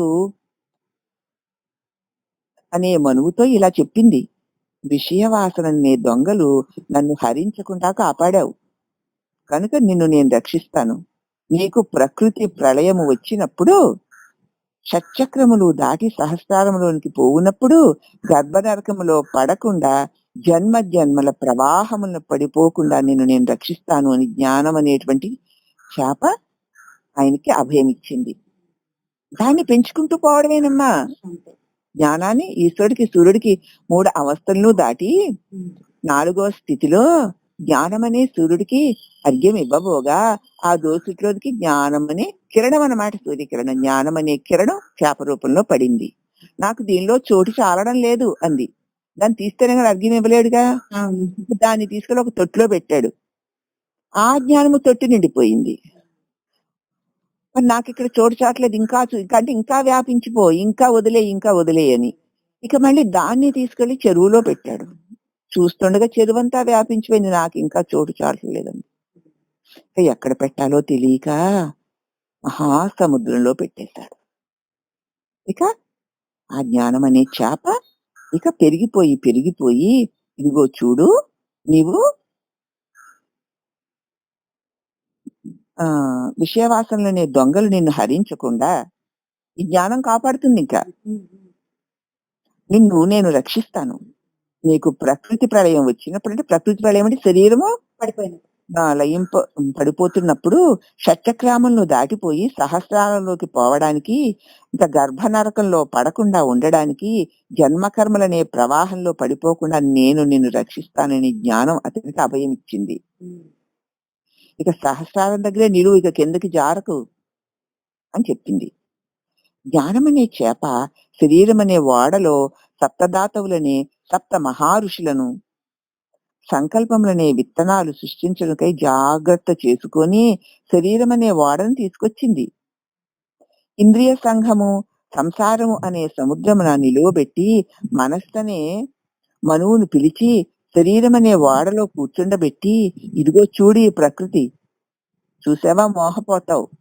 కాబట్టి ఇక ఈ ప్రకృతిని చూడకుండా నేత్రములని తలుపులు రెండు మూసుకో, జ్ఞానమనే చేప ముక్కునకు ఊర్ధ్వముఖంగా ఉచ్ఛ్వాస నిశ్వాసలనే సూత్రాన్ని తగుల్చుకో. ఇంద్రియ సంసార సముద్రంలో కొంతసేపు తిరిగిన ప్రకృతి అనే ప్రపంచము, ఇంద్రియ సంసార సముద్రంలో కొంతసేపు తిరిగినా ప్రకృతి అనే ప్రపంచం లయించిపోవడం మొదలుపెట్టింది. కొంతకాలం తర్వాత ఆజ్ఞాచక్రం అనే మర్రి చెట్టు దగ్గర ఒక ఆ వాడని తీసుకెళ్లి ఆపింది. ఇక సప్త ఋషులు విత్తనములు సురక్షితంగానే ఉన్నాయి అనగా, మనము యోగములో ఉన్నప్పుడు శరీరము పాడవ్వదు, ధాతువులు నశించవు, గుణములు లయించాయి అంతే. నువ్వు గనక యోగంలో ఉంటే శరీరం చచ్చిపోదమ్మా. యోగులు 100 సంవత్సరాలు ఉండేవారు. ఎందుకు అంటే శరీరం నశించదు, ధాతువులు దానిలో నశించవు, గుణాలు లయించాయి అంతే. ప్రకృతి రాగానే మనస్సు చలించి వాటి పనులు యథాప్రకారంగా నెరవేరుస్తూ ఉంటుంది. మనస్సునే మనవు శరీర భ్రాంతి కలిగి వాడలో నుండి బయటికి వచ్చి భూమధ్యం అనే మర్రి చెట్టు ఎక్కి 2 నేత్రాలు ఏకత్వం చేసుకుని చూస్తే చైతన్యమనే జ్ఞానబాలుడు పటపత్రసాయి కన్నుల రెప్పలనే పత్రములలో నివసిస్తూ నోరు తెరిచాడు. కన్నులనే రెప్పలే కదా, అవే పత్రాలు. కన్ను విప్పి చూస్తే విప్పి శరీరాన్ని చూశాడు. సృష్టి సంకల్పాదులన్నీ కలిగాయి. అంటే అలాగే పరమాత్ముడు రెప్ప తీస్తే లోకం, రెప్ప చూస్తే బ్రహ్మం. కాబట్టి చూశాడు. బ్రహ్మాండమును చూశాడు అనగా బాలుని గర్భమే మన కన్నులు. కన్ను విప్పిన కలియుగమంతా వచ్చింది. హృదయములోని దుర్గుణములనే సామానుడు తీసి పారేస్తే విశాలమైపోతే తాను బ్రహ్మంతైపోయాడు. అది మనస్సే జ్ఞానమై మనోలయమై మరుగు తెలిస్తే ముక్తి కలిగింది. కాబట్టి ఇదంతా కేవలము మనస్సు యొక్క సంకల్పమే. ఎప్పుడైతే ఈ మనస్సుని సంకల్పరహితం చేసుకుంటావో ఉన్నది సద్వస్తువు అయిన పరమాత్మే, అదే ముక్తి. మనోలయమైతే మరుగు తెలిసిపోతుంది, అదే ముక్తి అంటూ అంతర్జ్యోతి బహిర్జ్యోతి ప్రత్యజ్యోతి పరాత్పరః జ్యోతిర్జ్యోతి స్వయం జ్యోతి ఆత్మజ్యోతి శివోస్మ్యహం ఆత్మజ్యోతి మనోజ్యోతి జ్యోతి చక్షు తపస్యతి సబాహ్యాభ్యంతరం జ్యోతి సా జ్యోతి శివముచ్యతే సత్యప్రకాశ స్వరూపే అంటూ ఇంకా అమ్మ ఇంకొక ముక్క చెప్తున్నారు. సత్యప్రకాశం అంటే ఏమిటి? అంతర్జ్యోతి బహిర్జ్యోతి, అంతర్జ్యోతి లోపల వెలుపల అంతర్జ్యోతి, ఆ జ్యోతి నేను అంటున్నావు కదా, అదే సత్యప్రకాశం అంటున్నారు. అంటే ఏమిటి? సత్య వస్తువును ప్రకాశింపచేయుటకు ఆశ్రయించినదే సత్యప్రకాశ ఆశ్రమము. సత్య వస్తువును ప్రకాశింపచేయడానికి ఆశ్రయించినదే సత్యప్రకాశ ఆశ్రమము. సత్యప్రకాశ ఆశ్రమం అంటే సత్య వస్తువు మరుగై ఉంది, దానిని ప్రకాశింపచేసేదే సత్యప్రకాశ ఆశ్రమము. కాబట్టి ఈ ఆశ్రమం అక్కడ ఉందన్నమాట. పెద్దాపురం అనగా ఏమో తెలియనా, బాహ్య అభ్యంతరముల నిండి నిబిడీకృతమై వ్యాపించిన పరమాత్మయే స్థానమే. బాహ్య అభ్యంతరము లోపల వెలుపల అంతరం నిండి నిబిడీకృతమై వ్యాపించిన పరమాత్మ స్థానమే పెద్దాపురము. పెద్దపురము వ్యవహారికంగా వృత్తులతో కూడినది పెద్దాపురము. అన్నిటికన్నా అంతటా నిండి ఉన్న పరమాత్మ అనే పెద్దాపురంలో అందరూ ప్రయత్నం చేసి ఆ స్థితి పొందాలనే నా ఆశయము. అది పొందిన వారు తిరిగి జన్మకు రారు, తనకు తానే నిండి ఉండగలుగుతారు.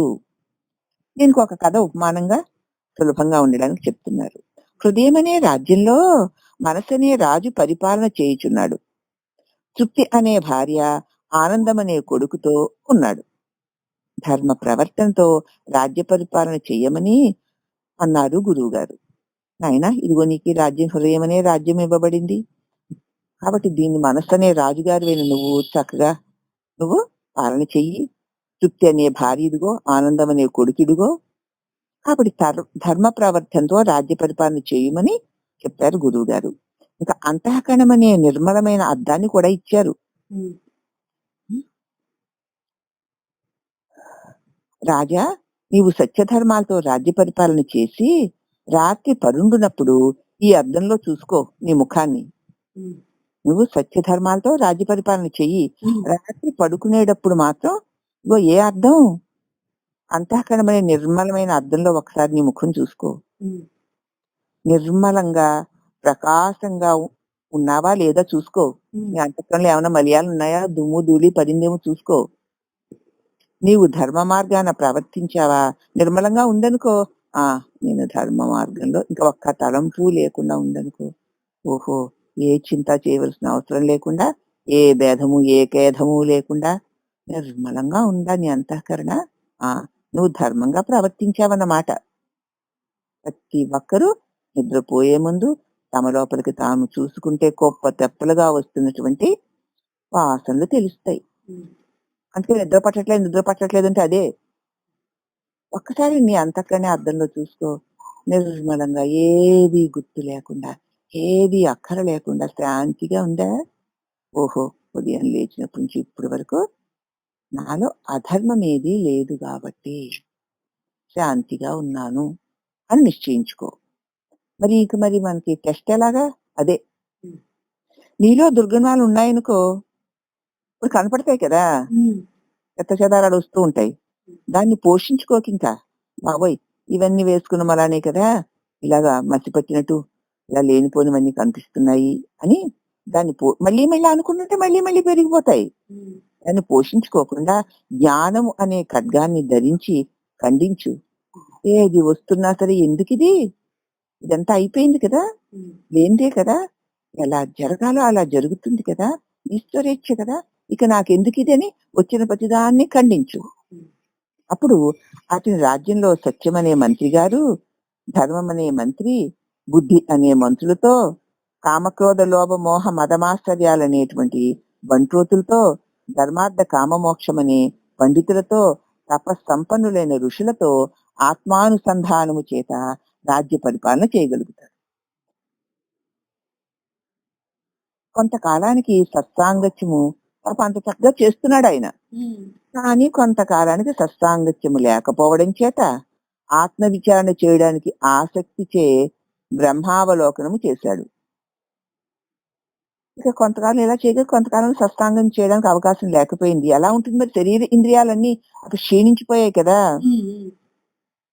సత్యమనే మంత్రి, మరి ధర్మం అనే మంత్రి, బుద్ధి అనే మంత్రి, కామక్రోధాలనే మదమాశ్చర్యాలు ఇవన్నీ కూడా బానే సాగే. తపస్సంపన్నులైన ఋషులతో కూడి చక్కగా ఆత్మానుసంధానం అనేటువంటి రాజ్యాన్ని బానే పరిపాలన చేశాడు. కొంతకాలానికి ఈ సత్సాంగత్యం లేకపోవడం చేత ఆత్మ విచారణ చేయడానికి శక్తి లేక బ్రహ్మావలోకనం చేశాడు. తన్ను తాను చూసుకోవడం మొదలుపెట్టాడు. నిత్యము రాత్రి పరుండబోవునప్పుడు గురువు ఇచ్చిన అద్దంలో చూసిన తన ముఖము స్వచ్ఛముగా కనబడింది. ప్రతిరోజు రాత్రి నిద్రపోయేటప్పుడు చూసుకుంటూ ఉండేవాడు. అంతఃకరణనే అద్దంలో చూసుకునేసరికి తన ముఖం దానికి స్వచ్ఛంగా కనబడుతూ ఉండేది. ఇక పాండ్రు మీద పవళించిన తృప్తి అనే భార్య వచ్చేసింది. సంతృష్టి పొందింది. ఆనందం అనే బాలుడు ఉద్భవించేశాడు. ఇక ముగ్గురు సంతోషముగా ఉండి కొంతకాలమునకు ఉదయం రాజ్యసభలోకి వస్తూ ఉండగా త్రోవలో పాపమనే చిన్నది రాట్నం తిప్పుతూ కనిపించింది. చూసుకో, ఎప్పుడెప్పుడు ఎలా వచ్చేస్తుందో తెలియదు. భ్రాంతి అనే దారం తీస్తూ మాయ అనే తెర అల్లడం మొదలెట్టింది. రాజు చూసి దాని మీద మోహించాడు. ఎంత సుప్తితో, ఇంత శాంతంతో, ఇంత ఆనందం ఉన్నవాడు కూడా. నీకు పెళ్ళయిందా అని రాజు ప్రశ్నించాడు. లేదు, నేను కన్యకని అని చెప్పింది పాపం. చేసేటప్పుడు ఆనందంగా చేస్తారు కదా, దాన్ని పెండి ఆడతాను అని చెప్పాడు. నా చేతిలో ఉన్న తెర నీ ముఖం మీద వేస్తాను, తెర అంతఃకరణమనే అద్దం మీద కప్పుతాను, అందుకు ఇష్టమైతేనే పెళ్ళాడు అని చెప్పింది. ఆవిడ సరే నేను పెళ్ళాడతాను చెప్పాడు. చెప్తే నా చేతిలో ఇదిగో తెర అల్లుతున్నాను చూడు, ఈ తెర నీ ముఖం మీద వేస్తా, ఈ తెర అంతఃకరణమనే నీ అద్దం మీద నేను కప్పుతాను, దానికి ఇష్టమైతే పెళ్ళాడతానని చెప్పింది. సరేలే అని ఒప్పుకొని దానిని పెళ్ళాడాడు. ఇంకేముంది, అంతఃకరణ మీద మాయ తెర పరిచిపోయింది. దుర్వాసనకు లోబడిపోయి పాపకార్యాలు చేస్తున్నాడు, నిదానించడం లేదు. అందుచేత సత్య ధర్మ బుద్ధి అనేటువంటి మంత్రులు నిలవడానికి అక్కడ నీడలేక పాపం మంత్రులందరూ వెళ్ళిపోయారు. కామ క్రోధ లోభ మోహ మదమాశ్చర్యాలు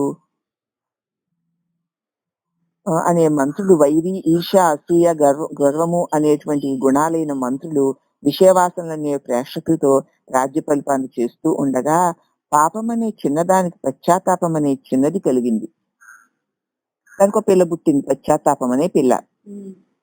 ఈ చిన్నదానిని రాజు కనపడకుండా ఒక గదిలో పెట్టింది. ఇప్పుడు ఈ పశ్చాత్తాపం ఈ పిల్ల పుట్టింది అనుకో, పశ్చాత్తాపం చెందాలంటే మరి నన్ను వదిలేస్తా, పాపం అనే కన్నా వదిలేస్తాడుగా, పిల్లను కనపడకుండా దాచేసింది.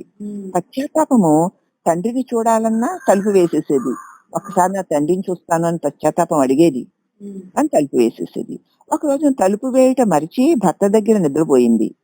పశ్చాత్తాపం అన్నది లేచి తలుపు తీసుకొని బయటికి వచ్చి తండ్రిని చూసి, ఆహా నా తండ్రి ఎంత చక్కని వాడో కదా అని తండ్రిని పశ్చాత్తాపం అనే బిడ్డ ముద్దు పెట్టుకొని తల్లి చూస్తుందేమోనని భయముతో మరి తన గదిలోకి వచ్చేసింది. రాజుకి స్పర్శ జ్ఞానము చేత లేచి వెనుక గతపు స్మృతి కలిగి, అయితే అయ్యో పశ్చాత్తాపం కలిగేసరికి ఏది నా వాళ్ళందరూ, నా నిజమైన శాంతి ఏది, నా అంతఃకరణలో ఉన్నటువంటి ఆ విశాలత్వం ఏది, నా మంత్రులేది అని, నా తృప్తి అనే అంత మంచి భార్య ఏది, నా ఆనందమనే నా కుమారుడు ఏమైపోయాడు, నేను అజ్ఞాన అంధకారం అనే మోహ నిద్రలో ఉన్నానని విచారించి తెలుసుకున్నాడు. ఓహో, ఇదిగో ఈ అజ్ఞానం అనే కన్యను పెళ్ళాడడం వల్ల కదా మోహ నిద్ర కలిగింది అని విచారించి మరునాడు సభవారందరినీ, పాత మంత్రులని, సత్య ధర్మాలనే బుద్ధి అనే మంత్రుల్ని పిలిచి, నన్ను వదిలి మీరు ఇంతకాలం ఎక్కడికి వెళ్ళిపోయారు, వెంటనే వచ్చి మీ పనుల్లో నిలబడి ఉండండి అన్నాడు. ఐషట్ వర్గాలు కిందికి దిగి మళ్ళీ ఇంతకు ముందు వాళ్ళని ఎత్తుకెక్కేశారు కదా, బంట్రోతులు అయిపోయారు. రాజు ధర్మ ప్రవర్తన పరిపాలనగా చేసి రాత్రి గదిలోకి వెళ్లి పనుండెను. తృప్తి అనే భార్య లోపలికి రాలేదు. మీ ముఖము మీద మాయా అనే తెర కప్పి ఉంది కదా, మరి అంతఃకరణమున ఆ తెర కప్పి ఉన్నది, అవి తీస్తే వస్తానని చెప్పగా శ్రవణమనే మరణమనే పొల్లతో ఆ మాయా తెరను తీసి భర్త దగ్గరికి వచ్చింది. రాజు నిర్మలంగా నిర్భయంగా చేసుకొని అంతఃకరణమనే అద్దంలో చూసిన తన ఆత్మజ్యోతి నిర్మలంగా సుఖంగా ప్రకాశించింది. తృప్తి అనే భార్య, ఆనందం అనే కుమారునితో ఆత్మానందంలో మునిగి ముక్తుడయ్యాడు. కాబట్టి మాయ ఇలా లోబర్చుకొని ఎంతటి జ్ఞానినైనా వివసుని చేస్తుంది. ఎప్పుడైతే పశ్చాత్తాపం కలిగిందో దాని చేత తన వల్ల కలిగిన దోషాలన్నీ తెలుసుకొని వాటన్ని వదిలితే తన మొదటి స్థితిని తాను పొందుతాడు అని ఈ కథ యొక్క అర్థం అమ్మ. ఇక నిత్యము మనము చేసుకోవలసినటువంటి ప్రార్థన ఇది మన మలయాళ స్వాముల వారు మరి ఆ శిష్య పరంపరకి ఇచ్చినటువంటి అమృతమైన ప్రార్థన. దైవమతము ప్రతిష్ఠిత మగునుగాక, కరుణామతము వృద్ధి పొందునుగాక, శాంతి మతము స్థిరముగా నుండుగాక, ధర్మమతము వృద్ధి పొందునుగాక, ఋషి మతము వర్ధిల్లునుగాక, జ్ఞాన మతము వ్యాపకమగునుగాక. హరి ఓం. ఇక దేవాలయము వాటి వివరము ఇంకా ఎంతో లేదు. దేహో దేవాలయ ప్రోక్త జీవో దేవా సనాతనః తదేత్ అజ్ఞాన నిర్మాల్యం సోహం భావేన పూజయేత్. స్కందోపనిషత్తులోది ఈ శ్లోకం. దేహమే దేవాలయమని ఈ శ్లోకం యొక్క అర్థం. అట్టి ఈ దేవాలయమునకు ప్రకృత దేవాలయమునకు సంబంధించి చూద్దాం. ఇప్పుడు మన దేహం అనే దేవాలయానికి ఎదురుగుండా మనం కట్టుకున్నాం కదా ప్రకృతిలో, ఆ దేవాలయానికి సంబంధించిన వివరాలు చూద్దాం.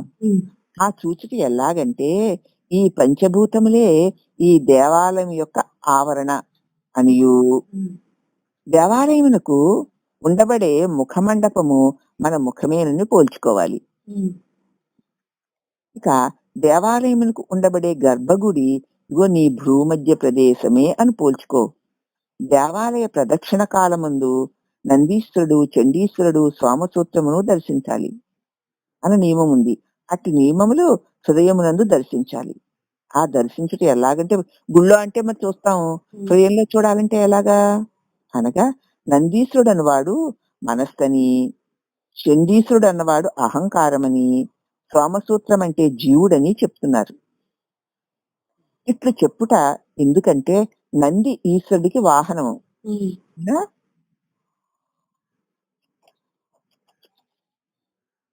రావడం లేదు రాత్రి కదా అంటుకుపోయి.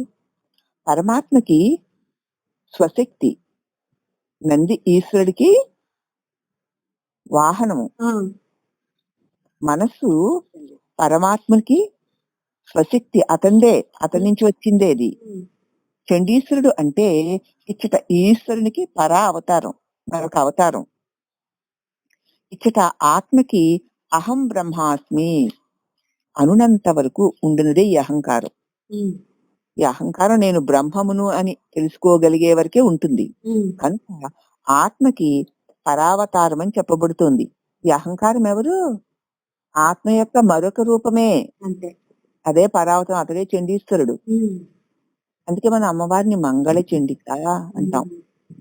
కాబట్టి రక్ష జగన్మాత దేవి మంగళ చండిక అంటున్నామంటే ఏమిటనమాట?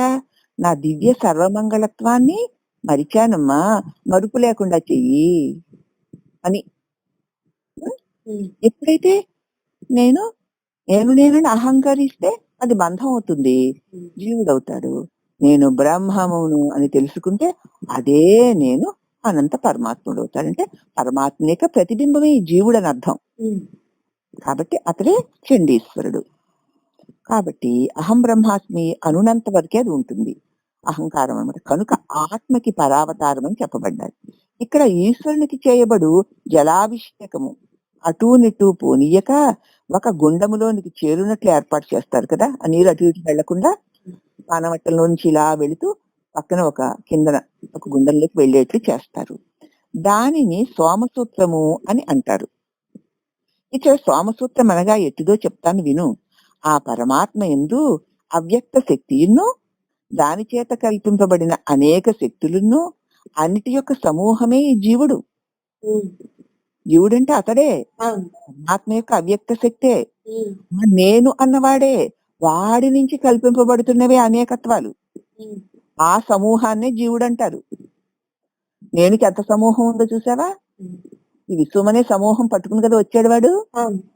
అది ఆ సమూహమే జీవుడు అంటారు. కాబట్టి అని చెప్పబడింది. అట్టి జీవుడే ఇచ్చట సోమసూత్రం అన్నమాట. ఇచ్చట దేవాలయమునకు ధ్వజస్తంభమును కుడ్య జాల రంధ్రములు ఉన్నాయి. ఇచ్చటను ముందుగా చూడబడు నాసికియే ధ్వజస్తంభం. చూడగానే మొహంలో కనపడేది ముక్కే కదా, అవును. అదే ధ్వజస్తంభంగాను. వెనుక పక్కన నుండు శిఖాస్థానమే ఈశ్వరునికి వెనుక పక్క నుండు కుడ్యజాల రంధ్రమని చెప్పవలేను. అచ్చట ఆ రంధ్రములు కడిగేగి కరతాళనము చేస్తారు. అచ్చట వాయు అను ఒక రకమును, మనస్సు అను రెండవ రకమును ఈశ్వరుని వెనుక అనగా వేరు చేయబడు నానావిధ శక్తులు లోబర్చుకోవడానికి వీలవుతుంది. మనస్సు అనే కరము యొక్క శక్తియును రేచక పూర్వకాది క్రియల చేత ప్రాణవృత్తులను నిరోధించి, మనస్సు అనేటువంటి కరము యొక్క శక్తి చేత రేచక పూరకాది క్రియల చేత ప్రాణవృత్తులన్నిటినీ, ప్రాణం కదిలితేనే కదా వృత్తులు, మనసు కదులుతుంది, అన్నిటిని నిరోధించి ఇక ఆత్మను సందర్శించు నేర్పుగల వాయువు అను ఈ రెండు కరముల్ని ఏకం చేయడమే కదమ్మా. ఇట్టి వాయువు మనోశక్తులు ఏకత్వము చేయుటయే. ఇచ్చట కరతాళనము దేవాలయమునకు ముమ్మారు ప్రదక్షిణం చేయవలేను. చేతులు రెండు జోడించి 3 సార్లు జీవాత్మ పరమాత్మల ఐక్యం చేసి 3 సార్లు ప్రదక్షిణం చెయ్యాలి. ఇక్కడ దేహమునకు దగ్గరగా దేవునకు దగ్గరగా చేర్చుటకు ఒక మార్గం ఉన్నది.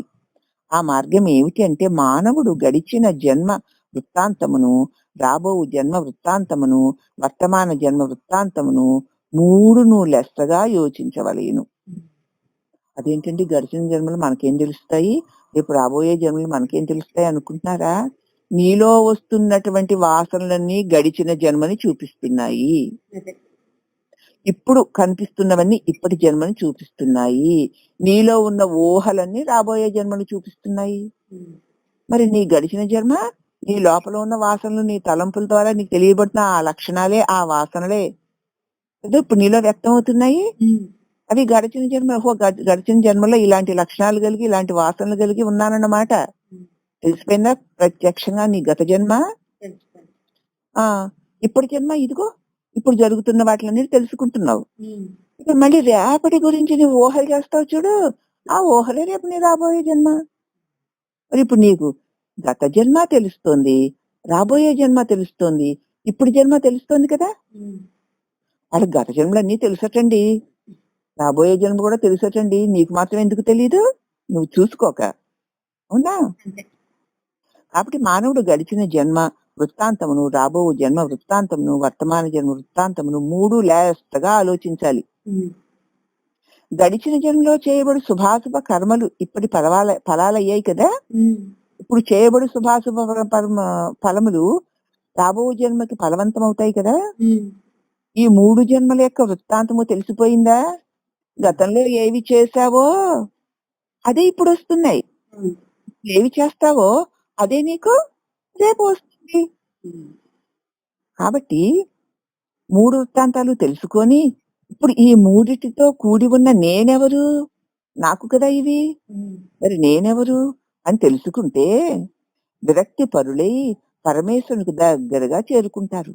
నేను ఎవరంటే, నాకు నేనుగానే ఉండలేని వాడను, నాకు ఆధారమైన వాడు పరమాత్ముడని తెలుసుకొని ఈ ప్రకృతి మోహాల నుంచి, 3 కాలత్రయాల నుంచి, మూడు భూత భవిష్యత్ వర్తమాన కాలాల నుంచి విడిపోయి తనకు ఆధారమైన పరమాత్మని చేరుకుంటాడు. అమ్మా, అందుచేత 3 ప్రదక్షిణాలు అన్నమాట. ఈ క్రమమున ఇక్కడ 3 ప్రదక్షిణాల్లోనే శిఖర దర్శనం కూడా అయిపోతుంది. ఆ శిఖరమే ఇక్కడ సహస్రారము. అదే సహస్రార కమల దృష్టి నిలపాలి. లోన ప్రవేశించడానికి ముందు నందిని పట్టి గర్భగుడిలో నుండి విశ్వనాథుని దర్శిస్తాం. అవునా?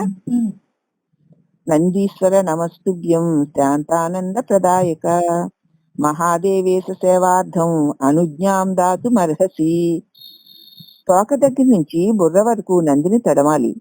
అట్లే ఉచ్ఛ్వాస నిశ్వాసలతో ఊర్ధ్వగమనం చేయాలన్నమాట.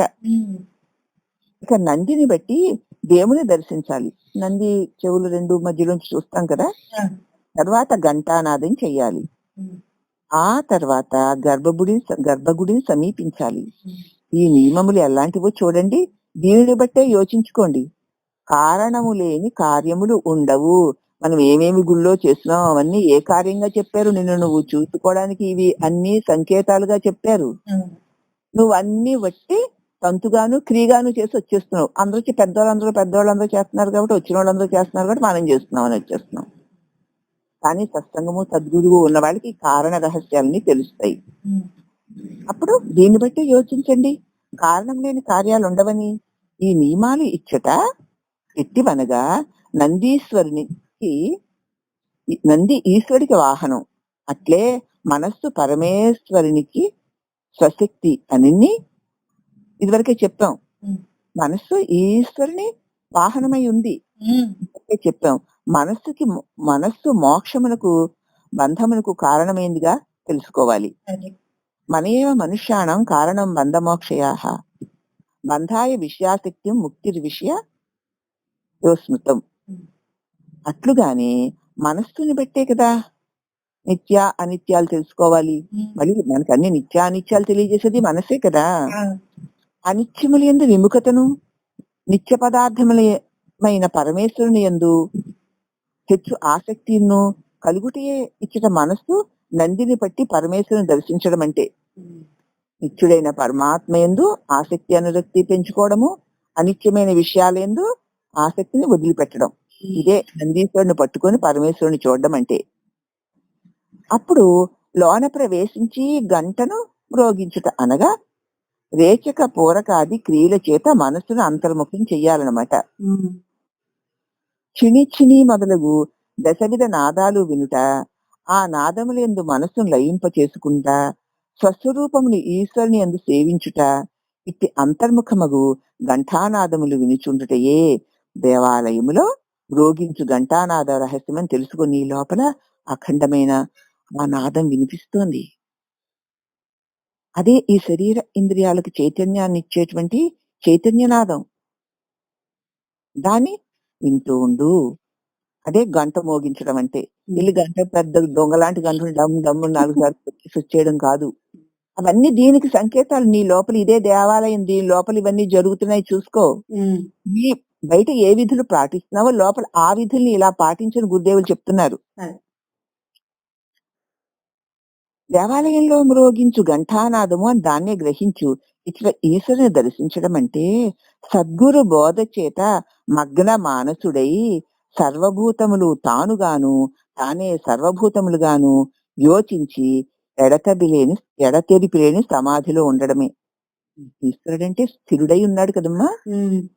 అంతా నా యందే, అన్నిటి యందు నేనే ఉన్నాను, నా యందు సర్వము ఉన్నాయి, అంతా నేనే అంతా అని స్థిరుడవై ఉండు. నన్ను విడిచి ఏదీ లేదు, ఏదున్నా నాలోనే ఉంది.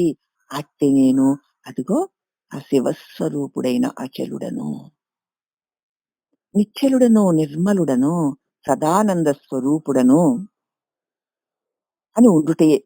ఎడతెరిపి లేని సమాధిలో ఉండుటయే ఈశ్వర దర్శనం అంటే. ఇట్లా ఈశ్వరుని దర్శించడం అదేనని గ్రహించు.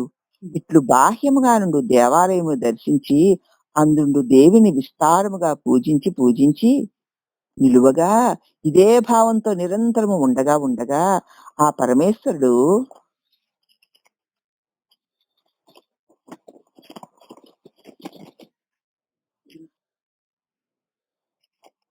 కరుణా మానసుడై, ఓ బాల, నా రూపమును పూజించు చేత నీకు నా దివ్య జ్ఞానము కలుగుట కొరకు ఈ దేవాలయ మర్మమును, నా యథార్థ స్వరూపాన్ని నీకు చెప్పానమ్మా. అందుచేత నువ్వు శాశ్వతము ఇది చేసావు కాబట్టి చెప్పినట్టు విని చెయ్యమన్నట్టుగా చేసావు గనక నువ్వు శాశ్వత సుఖాన్ని పొందగలుగుతావు. అంతర్జ్యోతి బ్రహిజ్యోతి ప్రత్యజ్యోతి పరాత్పర జ్యోతిర్జ్యోతి స్వయం జ్యోతి ఆత్మజ్యోతి శివోస్మ్యహం ఆత్మజ్యోతి మనోజ్యోతి జ్యోతి చక్షు తపస్యతి సబాహ్యాభ్యంతరజ్యోతి సా జ్యోతి శివముచ్యతే. దేవరుణము, పితృరుణము, ఋషి రుణము తీర్చుకొని దేవతారాధన, తల్లిదండ్రుల ఇష్ట ప్రకారము సేవ చేసుకుంటూ మహాత్ములు రచించిన మహాగ్రంథాలను చదువుకుంటూ అర్థం చేసుకుంటూ అమలులో పెట్టుకుంటూ తాను తరించి ఇతరులను తరింప చెయ్యాలి. అందుకే నీకు మానవ జన్మ వచ్చింది. రాజఋషుల్లో జనక మహారాజు కీర్తి నేటి వరకు మనం చెప్పుకుంటున్నాం కదా. అవును. తల్లిదండ్రులను తృప్తిపరిచి సేవ చేయాలి. ఋషుల భావాలు చరిత్రలు శాశ్వతముగా ఉన్నాయి. అందరికన్నా మాతృదేవత ఎక్కువ. కారణము గర్భమున ధరించింది మొదలు కాపాడుతూ నిష్కల్మషంగా పెంచి పోషించి వృద్ధిలోకి తీసుకువచ్చింది కాబట్టి ఎల్లప్పుడూ నీ తల్లి నిన్ను సదా శుభ ఆశీర్వచనము చేస్తూ ఉంటుంది. నువ్వు ఎంత దుష్టుడవైనా సరే నీ దుష్టత్వాన్ని చూడదు తల్లి. ఆడు నా కొడుకే అని చూస్తుంది తప్ప నిన్ను శపించాలనుకోదు తల్లి. కాబట్టి అటువంటి తల్లికి సేవ చేసుకుంటూ రుణం తీర్చుకోవాలి. అలా రుణం తీర్చుకోగలగడం కూడా అందరికీ పుణ్యం ఉండదు. ఎంతో పుణ్యాత్ములు తప్ప తల్లిదండ్రుల రుణాన్ని సేవాభాగ్యంగా తీర్చుకోలేరు. ఆమె తృప్తి పొందినట్టు సేవ చేస్తే నమస్కరించిన వాడే ఉత్తముడు. తల్లి నీవు చేసిన సేవకు తృప్తి పడుతూ తల్లికి నువ్వు నమస్కరిస్తుంటే ఆవిడ నీలో ఉన్న జ్యోతికి నమస్కరిస్తూ ఆనందిస్తూ ఉంటుంది. అప్పుడే భగవంతుడు సంతోషి ఇష్ట కామ్యార్థాలు అట్టి వారికి చేకూరుతాయి. తల్లి ఇదనుంటే చాలు కదా. తల్లి మనసు తృప్తి పడితే చాలు సమస్త ఇష్టకామ్యార్థాలు చేకూరుతాయి. ఎందుకంటే ఈశ్వరుడికి అదే ఇష్టం గనక. ఇక ఈ గ్రంథము సమాప్తి చేయబడుతుందమ్మా. సుకృత దుష్కృత గుణములన్నీ తీసేయి జన్మకర్మ నివారణను పేరుతో ఉన్న ఈ పుస్తకంలో వ్రాసి రచించాను. మరి 1953 సంవత్సరంలో హృదయ గుహ ఖాళీ చేసుకున్నాను. 53లో ఆవిడ. ఇక ఇహము లేదు అహము లేదు, ఈ ఈశ్వర విలాసం అంతే. ఇహమన్నా ఈశ్వర విలాసమే, అహమన్నా ఈశ్వర విలాసమే. ఈశ్వరేచ్ఛ, ఈశ్వర నియతి అంతే. ఇప్పటికి ఏమీ లేదు. విసుగు పుట్టినది. సాందోళ్ళన్నీ అడిగి అల్లకల్లోల మీద అక్కర్లేని విషయాల మీద విసుగు పుట్టింది. ఎప్పుడు విసుగు పుట్టిందో లోపల అలజడులన్నీ అణిగిపోయాయి. విలాసాలు ఏవీ లేని కైలాసము, కుంఠితము లేని వైకుంఠము పొందవచ్చును. ఎప్పుడైతే విషయాల మీద విసుగు పుడుతుందో, పుట్టి విడిచావో, విలాసాలు లేని కైలాసము, కుంఠితము లేని వైకుంఠము. అక్కడ వైకుంఠంలో ఇక వ్యాపకత్వం తప్ప మరి కుంఠితత్వం అంటే అల్పత్వము లేని వైకుంఠము పొందవచ్చును. మొదలు పెట్టిన పనికి ముగింపు అయిపోయింది. ఇక ఎందుకు వచ్చామో ఈ జన్మలకి ఇంకా దానికి ముగింపు అయిపోయింది. జన్మ కర్మ నివారణని చదివి పాటుపడిన వారు జన్మ కర్మ నివారణకై భావాతీతమైన బయలును పొందుకోగలుగుతారు. ఎవరైతే ఈ పుస్తకాన్ని చదివి దీనిలో ఉన్న ప్రతి విషయాన్ని చక్కగా అర్థం చేసుకొని దాన్ని సాధన చేస్తే భావాతీతమైన బయలును తాను పొందగలుగుతారు. ఈ గ్రంథము వ్రాయటకు సమాప్తి అయినదిగా కళ వదిలి కల్పన చాలించాను. కళ వదిలేందుకు కల్పన కలుస్తుంది కదా. కల్పన ఇదంతా ఆ కల్పనే. ఇంకా చాలించాను. కథ ముగిసిపోయింది, కళ కూడా నశించిపోయింది. తెలివి కూడా పనే ఉంది అక్కర్లేదు కదా. ఎందుకు ఇంకా లైట్ నీకు పడుకోబోతున్నా లైట్లన్నీ ఆర్పేస్తావు కదా. తెలివి తరిగిపోయింది. భ్రాంతి కాస్త శూన్యమైపోయింది. భ్రాంతి లేని బయలు నా స్వరూపం అయిపోయింది. నిద్ర వచ్చే వరకు ఈ స్థితిని మరువకు సుమా, మాటలు కాదు ఇది. వచ్చే వరకు భ్రాంతి లేని శాంతి, ఉత్తబట్ట బయలేహీ లేదు. చిదాకాశ స్వరూపాన్ని నేను, చిన్మయ ఆనందాన్ని అని నేను నిద్ర వచ్చే వరకు మరవకు. నేను మరువను, నువ్వు మరువకు. ఈ మాయ ఆట ఇక చాలించు. పలుకులేని పరమాత్మను పొందవమ్మా. పొందితే తనువును మరుస్తావు, తత్వము సమసిపోతుంది. నేను మేనులకు తాను సర్వమంగళ హారతినిచ్చి హాయి పొందుతాను. నేనుకి మేనుకి కూడాను తాను సర్వమంగళైనటువంటి హారతినిచ్చి ఊహాతీతమై ఊరుకో. ఇంకేమంటావు? అక్కడ అనడానికి ఏముంది? ఏమీ లేదు, ఊరుకోవడమే. కాబట్టి ఓం శాంతి శాంతి శాంతి. హరి ఓం తత్సతు. ఓం సద్గురు మాతకు జై. హరి ఓం సద్గురు పరబ్రహ్మకు జై. కాళీ మాతకు జై. ఓం నమః అంటూ మనకి దీన్ని పూర్తి చేశారమ్మా. అందుచేత మనం అన్ని స్థితుల్లో ఉన్న వాళ్ళకి తమ తమ ఆచరణల్ని ఎలాగా ఉన్నాయో చూసుకుంటూ, తమలో ఉన్న లోపాలని తెలుసుకుంటూ, మళ్ళీ మళ్ళీ వింటూ, లోపాలను సరిదిద్దుకుంటూ, మానవ జన్మ పూర్తి అయిపోయే లోపుగానే మనం చెందవలసిన మన స్వస్వరూపమైన చిదాకాశ స్వరూపాన్ని పొందుదముగాక. చిదాకాశమే అయి ఉన్నాం. దాని యందు చిత్తము అనేక అనేక కల్పనలు చేయడం చేత చిదాకాశం కనుమరుగై చిత్తాకాశమే సత్యంగా శోభిస్తోంది. గురువాక్యం ద్వారా ఈ చిత్తమును, దానిలో ఉన్న ఈ నానా రకాల భ్రాంతిపూర్వకమైన భావాలను పువ్వులు తీసేస్తే వస్త్రం పోయినట్లు ఒక్కొక్క భావాన్ని తీసేసుకుంటూ పోతే ఇక నీ చిదాకాశమే నీ స్వరూపముగా నీకు అనుభవానికి కలుగుతుంది. అట్టి దివ్య అనుభవము ఈ గ్రంథమును శ్రద్ధగా విని దీని యొక్క భావాలను గ్రహించి ఆచరణ ఎందు పెట్టుకున్న ప్రతి ఒక్కరూ ఇప్పుడు ఇక్కడే ఈ చిదాకాశ స్వరూపాన్ని పొంది ధన్యులగుదురుగాక.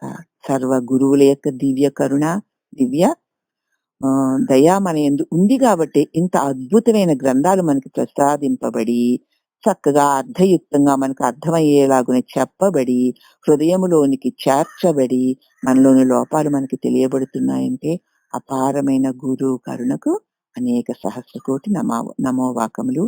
హరి ఓం నమః. ఓం శాంతి శాంతి శాంతి. హరి ఓం.